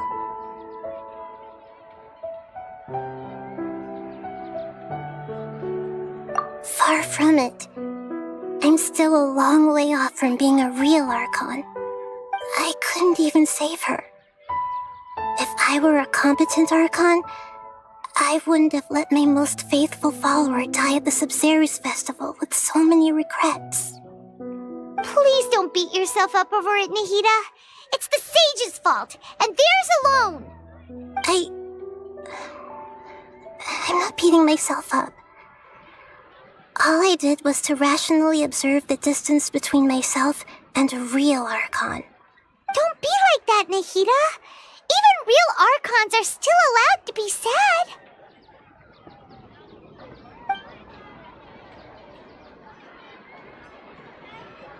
To prevent more tragedies like this, we must end the Samsara as soon as possible. Great, but how do we do that? Although the Sabzeruz festival dream is under the Akasha's control, only humans can dream. Even the Akasha is unable to create them. That means this dream belongs to a host who created it.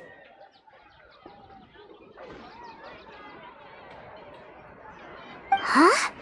So, how should we find that person? Well, if this is someone's dream, then everything here must come from deep within their consciousness. Which means, with the power of imagination, they can change anything in this dream. Imagination? What do you mean by that? Imagination means breaking through what you perceive as normal.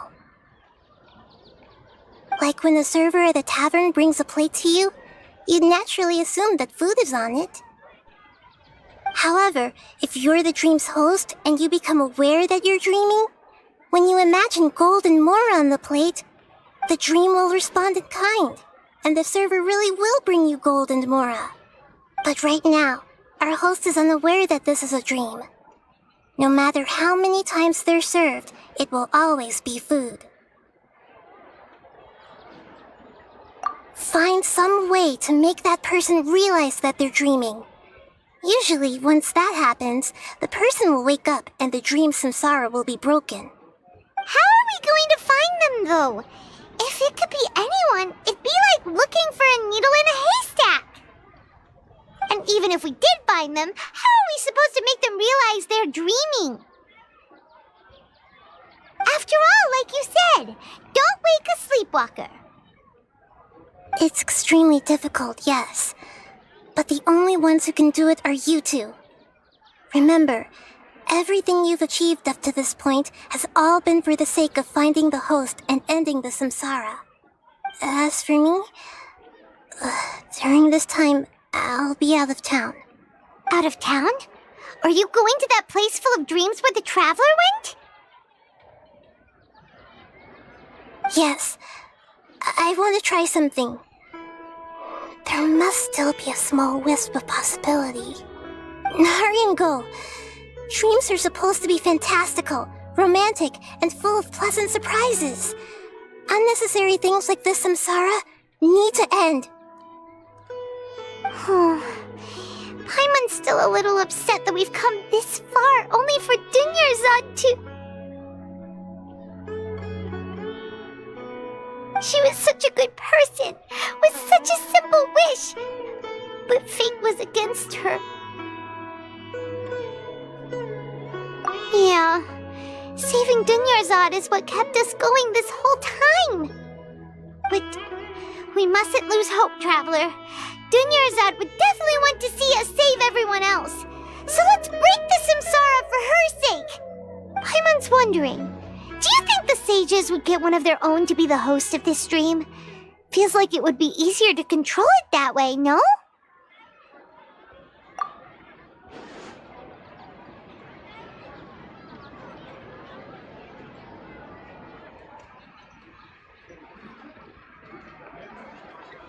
Huh. That's true. Plus, the sages probably weren't counting on there being other factors beyond their control, like Nahida and us. So, who do you think the host of the dream is? Oh, that would make sense! Ferris, the Knight of Flowers, is a symbol of the whole Sabzeruz festival, right? Pretty core character. Let's go ask him some questions, shall we?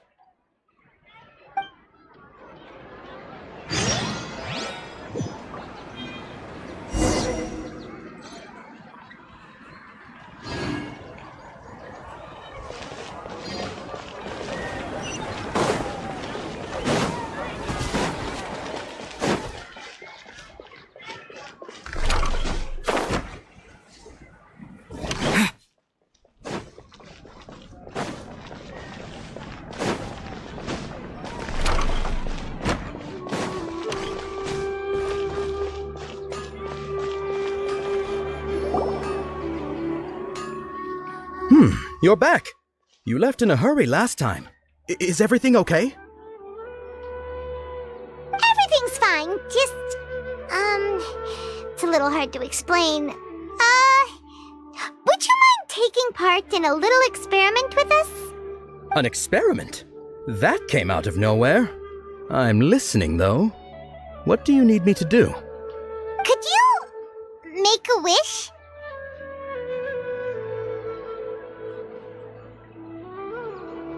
You want me to make a wish?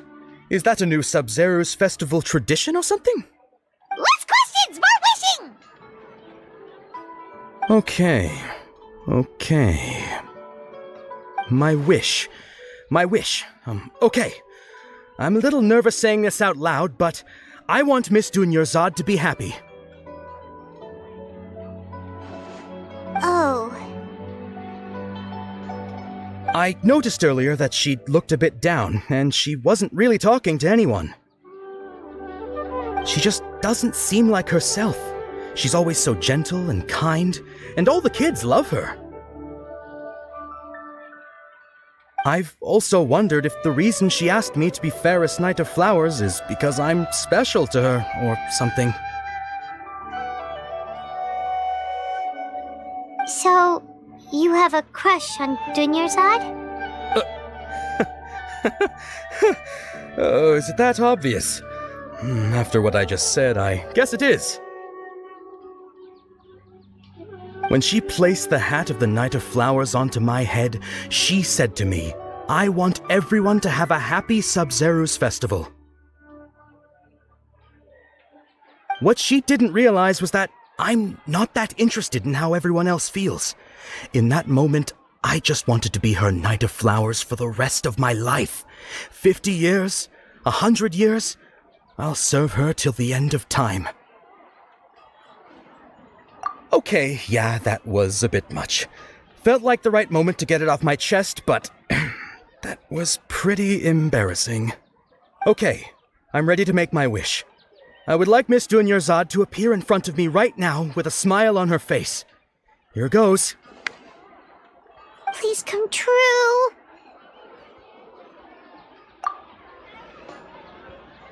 I'm gonna open my eyes. Oh, you're... What? Faki? Sorry, but only one portion of Yalda candies per person. Back home you go. Nice try, you two. Anyway, never mind. I don't need to see her appear right in front of me. As long as she's happy. Guess he isn't the host of this dream after all. Should have expected it wouldn't be this easy.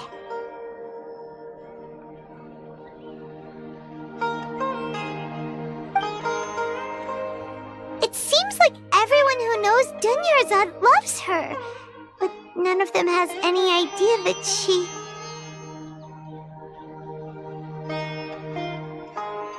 My lady, step back. That sounds like Dia! Oh, right. This is when Dunyarzad bumps into the kidnappers. Huh? But Dia can handle them! Hey, Traveler!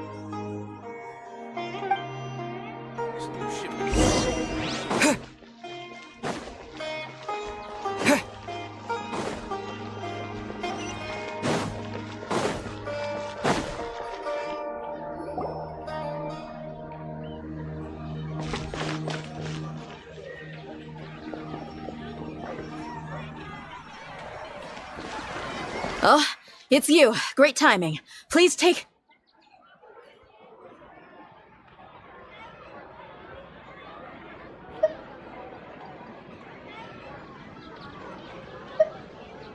Hey, this is my job. The homie Yannis pay me, not you. You... fine, alright. Knock yourself out. Why are you so worked up anyway? It's not like I don't trust your fighting skills. Anyway, watch yourself.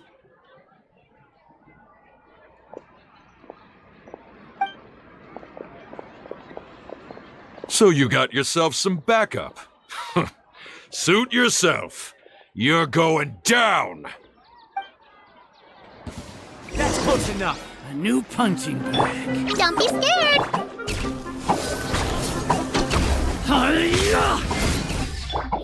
Rain outlines your fate.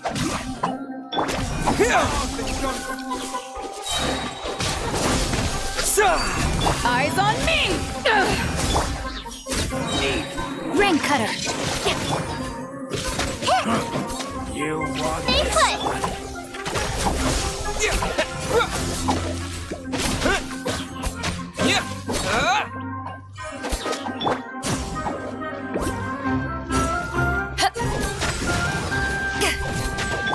Scatter! Terminate! Propagate!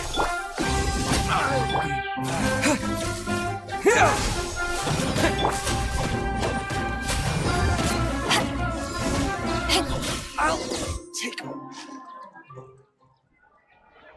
Traveler, were you just taking your anger out on those guys?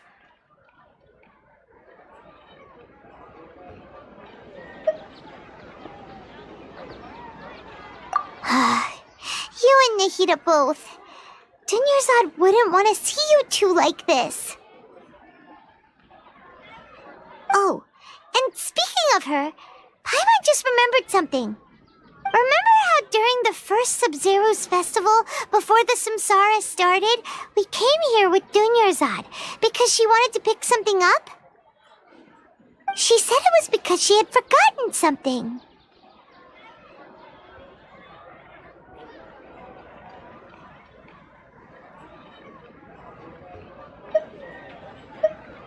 Okay, so Paimon's memory is working so far. Anyway, Paimon also remembers that she is staying somewhere around here. She pointed it out to us the night before the Sabzeruz festival. Yeah, even if it's only a tiny clue, it'll probably still help us more than this needle in a haystack search.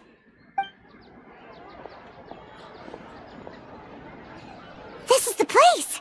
It's rude to enter other people's spaces without permission, but desperate times call for desperate measures! Hey! The windows are unlocked! Okay, Paimon's gonna take a peek inside.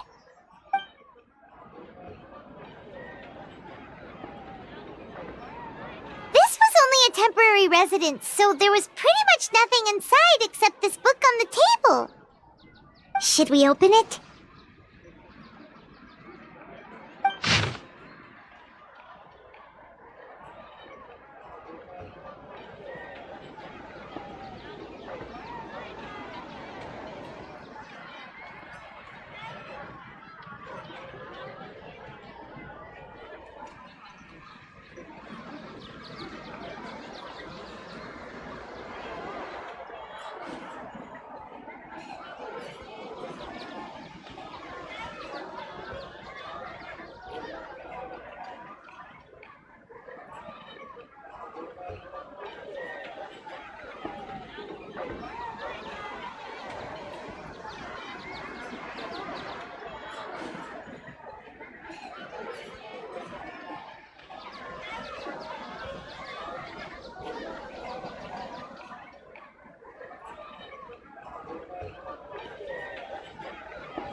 Wow. Dunyarzad wrote all of this. Sounds like she was always thinking of us even while we were away. Even though she was also busy preparing for the Sabzeruz festival and had all her health problems to worry about. She must have wanted to give this to us as a gift on the day of the Sabzeruz festival, right? If we hadn't found this book, we never would have known.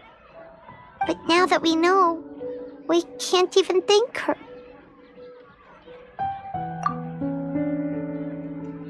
Hey! Where are you off to now?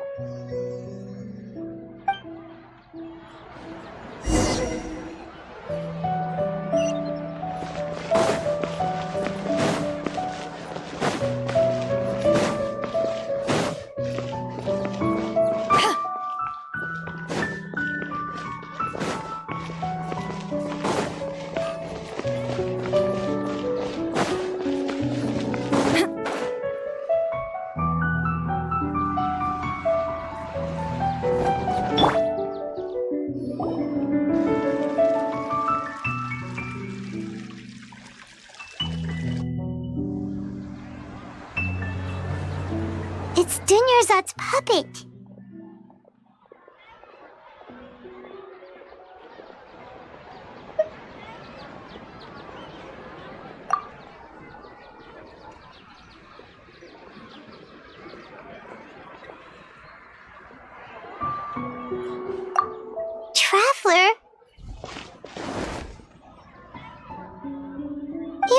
be exhausted. Come to think of it, we've been stuck in this place for a really, really long time. Heck, even the last time we were chatting happily with Dunyarzad feels like an eternity ago.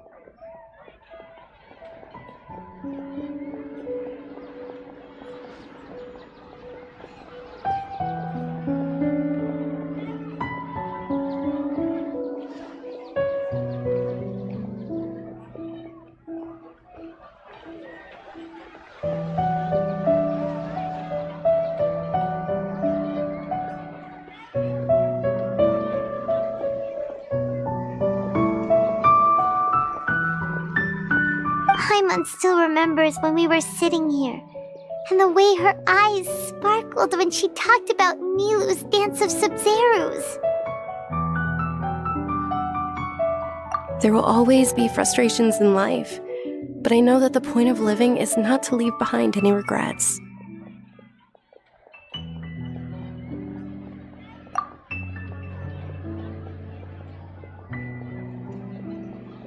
That was what the real Dunyarzad said, wasn't it?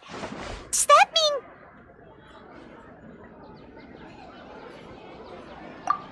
mean... Yes, Traveler.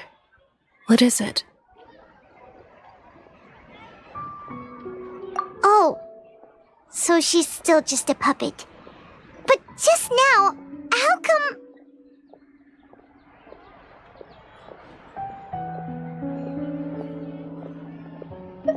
What? Where are we going this time?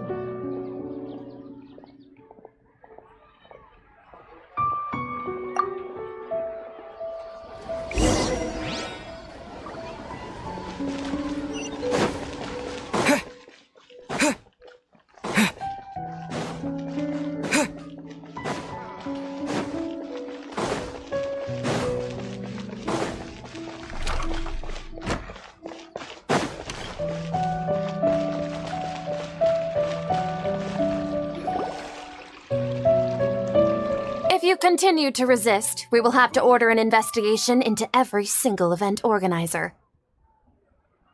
The Grand Sage has already granted you much leniency. I advise that you exercise tact. How did things turn out like this?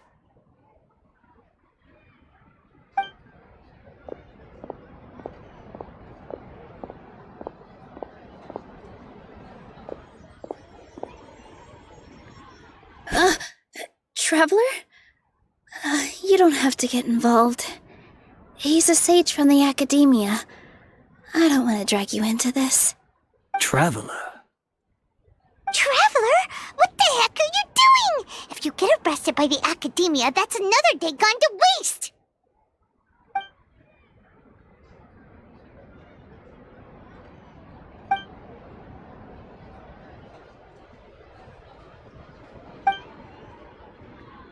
Wait, they're not reacting. Have they been scared stiff? Oh, of course! If this is the sage's plan, they wouldn't put themselves through this. So they're just substitutes. What is this? What happened to the Grand Sage and his entourage?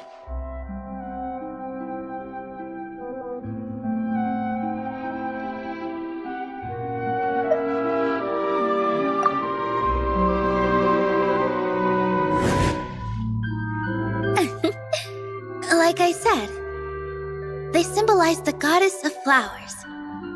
It's just a shame that all the real Padisaras went extinct after her death. Yes. The Greater Lord brought forth new Padisaras in memory of the goddess of flowers, but she ultimately could never truly replicate that beautiful shade of purple.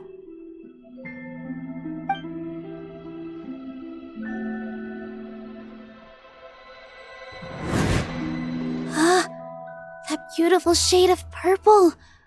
Aren't these flowers real Padisaras? Just like the ones from the legend? I didn't even notice. Dunyarzad, did you find these? But didn't you just say all the real flowers went extinct after the goddess of flowers passed away? So, how? Yeah. What's going on here? Huh?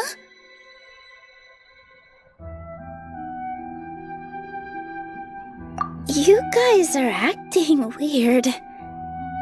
But okay, I'll try.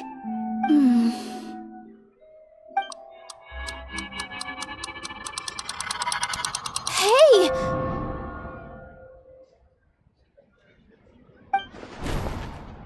They disappeared! So Nilu's the host! What a surprise! Purple Padisaras don't exist in the real world anymore, but in Nilu's subconscious they can appear as decorations on the stage! It's just like the example Nahida told us. People assume there will be food on a plate, and Nilu assumed there would be real Padisaras in the flower pots. So when you saw the flowers, you instantly knew it was Nilu? But if we want to end the Samsara, we need the host to become aware that they're dreaming. How should we make Nilu realize that? Am I dreaming? Huh?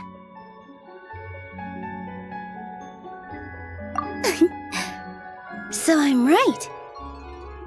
Is this Lesser Lord Kusanali responding to our celebration of the Sabzeruz festival?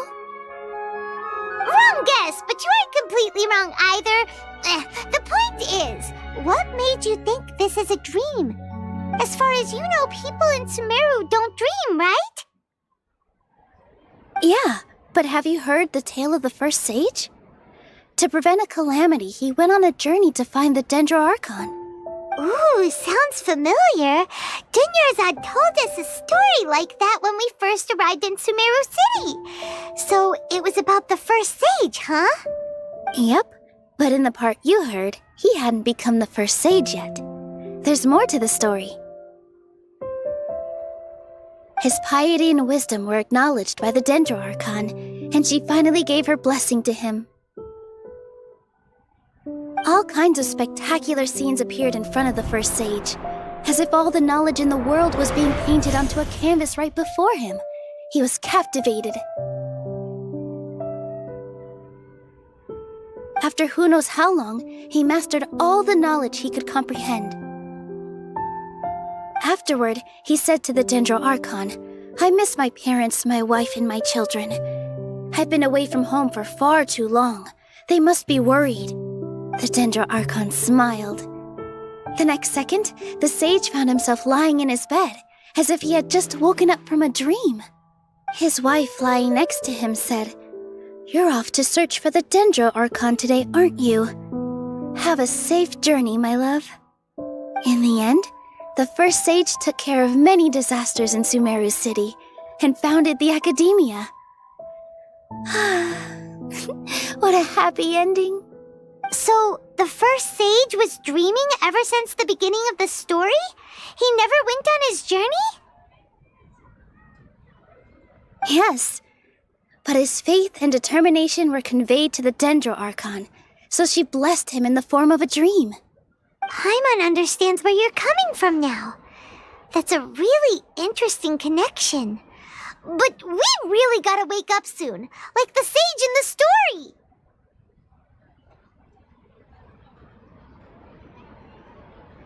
I see. Well, it just so happens that today's Sabzeruz festival is almost over too.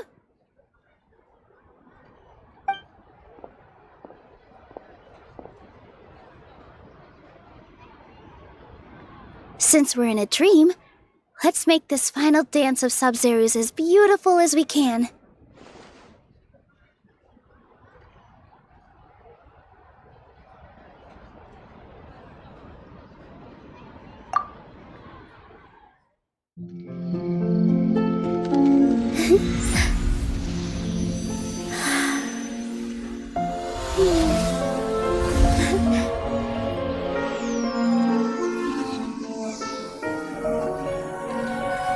The wait is over, everyone. I dedicate this to our god, the Dance of Sabzeruz.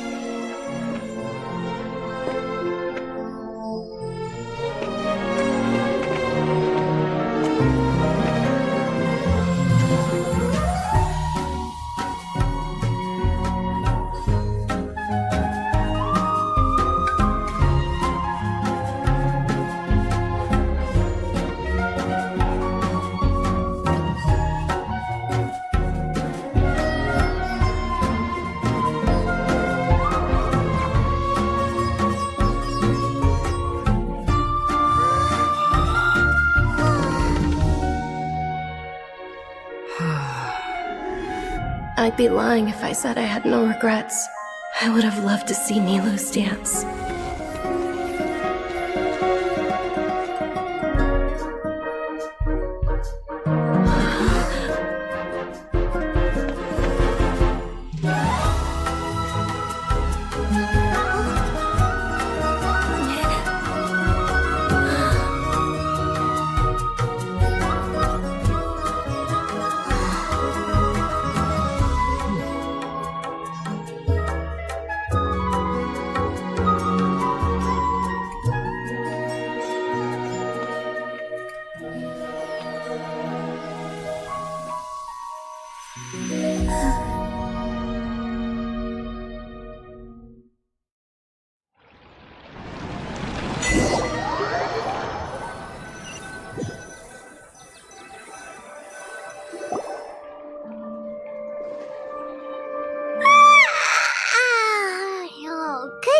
Traveler.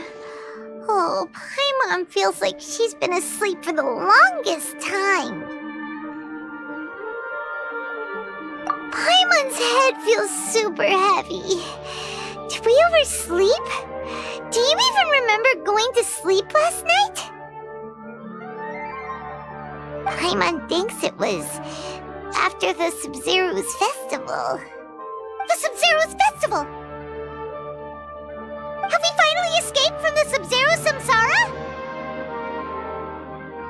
Quick! Take off your Akasha terminal!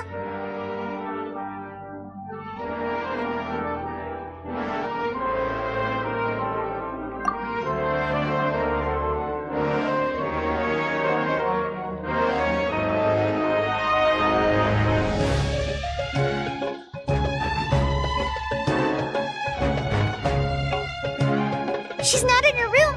What happened? Huh? What usual spot?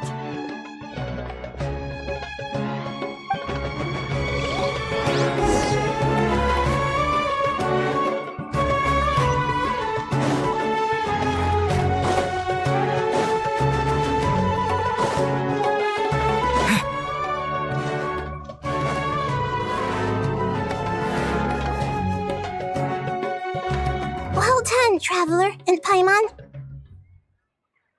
And thank you, Dunyarzad, for organizing the Sabzeruz festival for me. I'm sorry, who are... Dunyarzad! You're okay! Oh, don't scare us like that! Oh, Traveler Paimon. I have something amazing to tell you. I just had a dream, and I saw Nilu performing the Dance of Sabzeruz.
met you. Paimon felt like Catherine was acting weird when we met at the Sabzeruz festival. And Dunyarzad, did you save her? It's a really long story. We shouldn't disturb her. Her consciousness is still weakened. Let's chat somewhere else. How about by the Traveler's favorite bench?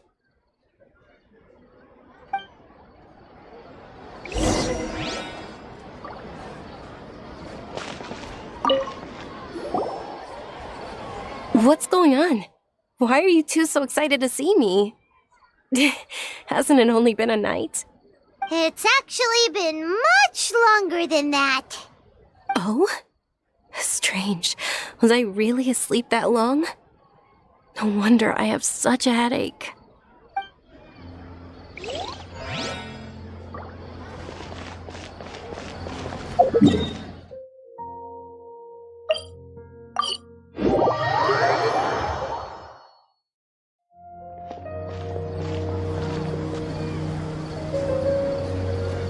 Let's talk about Dunyarzad first. It's such a relief that she's all right. After we parted on the last day of the Sabzeruz festival, I left the city and saw what the Traveler had described. Among the countless dreams, I found one that was growing fainter and fainter. This proved my suspicion. Once Dunyarzad could no longer bear the Akasha harvesting her dreams, her consciousness began to dissipate. But this also meant it escaped the Akasha's control. Such a small fragment of consciousness can't last for very long, though. It will return to its original dream, where both will gradually fade until they completely disappear. I used all the power I had to keep her dying dream alive as long as possible, but it still wouldn't have lasted for much longer if it hadn't been for you two breaking the Samsara. So it looks like we did manage to save Dunyarzad in the end. And not a moment too soon. Huh? Why are you two smiling so happily? I thought you'd be so moved that you'd start crying. I need to spend more time observing human emotions. Both are fine. Everyone reacts differently. Alright, you two must have a lot of other questions for me, right? After all, you saved my faithful believer. As your reward, I will answer any and all questions.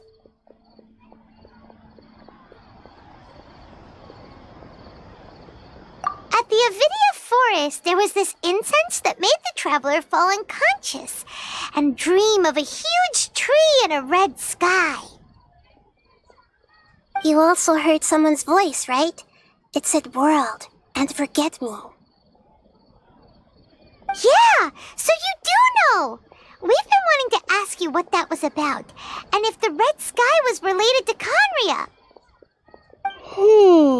It seems like the Traveler established a connection to Irminsul. That was a message left by Greater Lord Rukkhadevata's residual consciousness in Irminsul. Perhaps her last memory before she died. As you two probably know, Greater Lord Rukkhadevata disappeared after the disaster in Conria. The timings of these events do line up, so your suspicions are reasonable. A message from Greater Lord Rukkhadevata? We thought it was from King Deshret. King Deshret? That god who died even longer ago?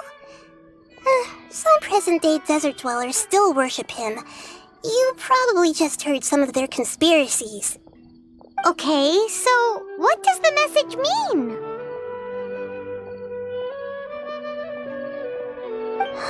I still haven't managed to decipher it. Even the Akasha isn't currently capable of doing that. Greater Lord Rukkhadevata's residual consciousness in Irminsul seems to be contaminated with something that has a very dangerous aura to it. Many devoted scholars go mad as soon as they connect their consciousness. I've warned the Academia about this many times, but people still keep falling victim to it. But I believe this is the key to saving Irminsul. That's why I've kept trying to decipher it. So the tree in the vision was Irminsul? Oh, Tainari also said that Irminsul is sick! Is it because of the contaminated consciousness? But even if you can't figure out what that vision was all about, it seems like our search for you was all in vain. The traveler wasn't affected after coming in contact with that consciousness. I've never seen anyone like that. With you here, we may have a chance at deciphering it. No, we must decipher its secrets. I've already eliminated all other factors that might affect Irminsul. This is the only one left. This puzzle has life and death at stake.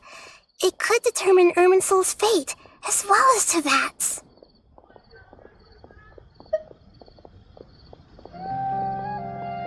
To be accurate, I'm using the Akasha as a medium to occupy Catherine's consciousness. How did you do that? Poor Catherine. Does this mean you can also occupy other people's consciousnesses? Theoretically, I can enter anyone's mind as long as they're wearing their Akasha terminal. The Akasha is the legacy of Greater Lord Rukkhadevata. As Lesser Lord Kusanali and the first Akasha terminal, my consciousness has always been linked to the Akasha. I've always respected my people's free will, so I've never actually occupied their consciousness. When necessary, I just borrow this bionic Snezhnayan puppet. Hold on. Did we just learn some deep, dark secret? So Catherine is... No wonder Paimon felt something was off about her. What about your own body? Why do you need to borrow other people's? Don't you live in the sanctuary of Surasthana? That story begins a long time ago. After Greater Lord Rukkhadevata disappeared, the sages found my newly born self and took me back to Sumeru. At that time, I was young and weak. The sages kept me in the sanctuary of Surasthana, ostensibly for the sake of protecting me. But I've hardly heard from them since. However, I do understand that they had hoped to find Greater Lord Rukkhadevata instead of me, a symbol of her passing. So, the sages basically put their new Archon under house arrest? How dare they! Why don't you teach them a lesson, Nahida? In some ways, they aren't wrong. Greater Lord Rukkhadevata was omniscient and omnipotent. Even after her death, the Akasha is still empowering this nation. And I'm still really far away from being able to call myself the God of Wisdom. Moreover, the Academia is also more proficient at governing this country. My existence has little meaning. Yeah, you got a lot of believers. Just look at the Sabzeruz Festival. Everyone who showed up truly loves you. Thank you for the kind words. But I honestly don't need physical freedom as long as I can connect my consciousness to the Akasha. Trying to find a way to save Irminsul is my life's mission and top priority. I will work on that, and try to live up to being a deity in the meantime. Every once in a while, I will also take up the duties of the God of Wisdom and enlighten a lost soul here and there. Doing all that should be enough.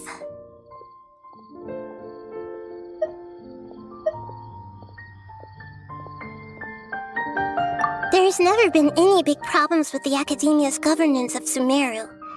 This is the first time I've seen them step out of line. I wonder what caused them to go down this path, and what they hope to achieve. Even though the city's residents haven't noticed anything strange, if the traveler hadn't broken the Sabzeruz Samsara, the situation could have become dire. I tried to do some investigating in the Akasha, but I couldn't find anything suspicious. And all the people of interest seem to purposely avoid wearing their Akasha terminals. I think they're deliberately trying to hide something. Oh, that reminds Paimon. In Gandharvaville, there was a sage who had invited Tainari to join some kind of project. Could it be related? Regardless, I need to first investigate the sage's motives, make things right, and punish them if needed. But I'll have to be discreet, or they'll see me coming.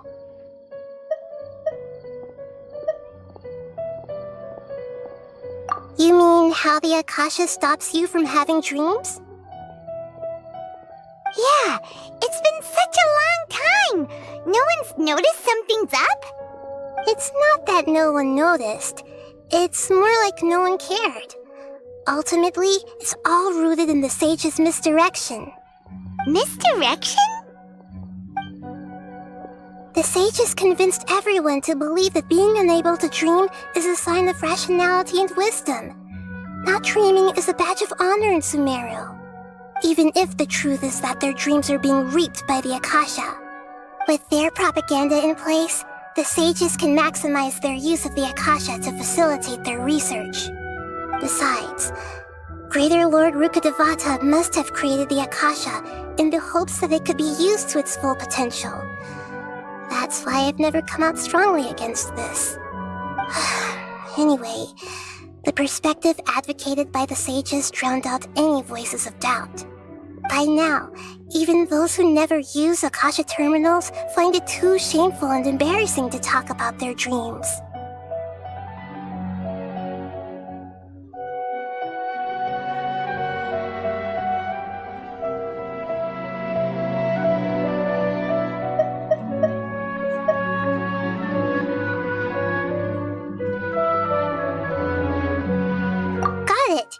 I hope my answers were satisfactory, seekers of knowledge. To be honest, maintaining Dunyarzad's fading dream took a lot of mental energy. I think I may need to rest for a while. Oh, and you don't need to worry too much about the sage's activities for now. The Akasha won't be able to conduct another project on the scale of the Sabzeruz Samsara in the immediate future. Go and get some sleep. Leave everything to us. What a relief. This is truly the most exhausting birthday I've ever had. Traveler? Paimon? Why am I here? Do either of you know? Maybe you were sleepwalking. You know you can't wake up a sleepwalker. We happened to walk by, so we thought we'd wait for you to wake up. I see. Huh. I should visit my maintenance personnel sometime. Oh, I'm fine. I better go. Thank you.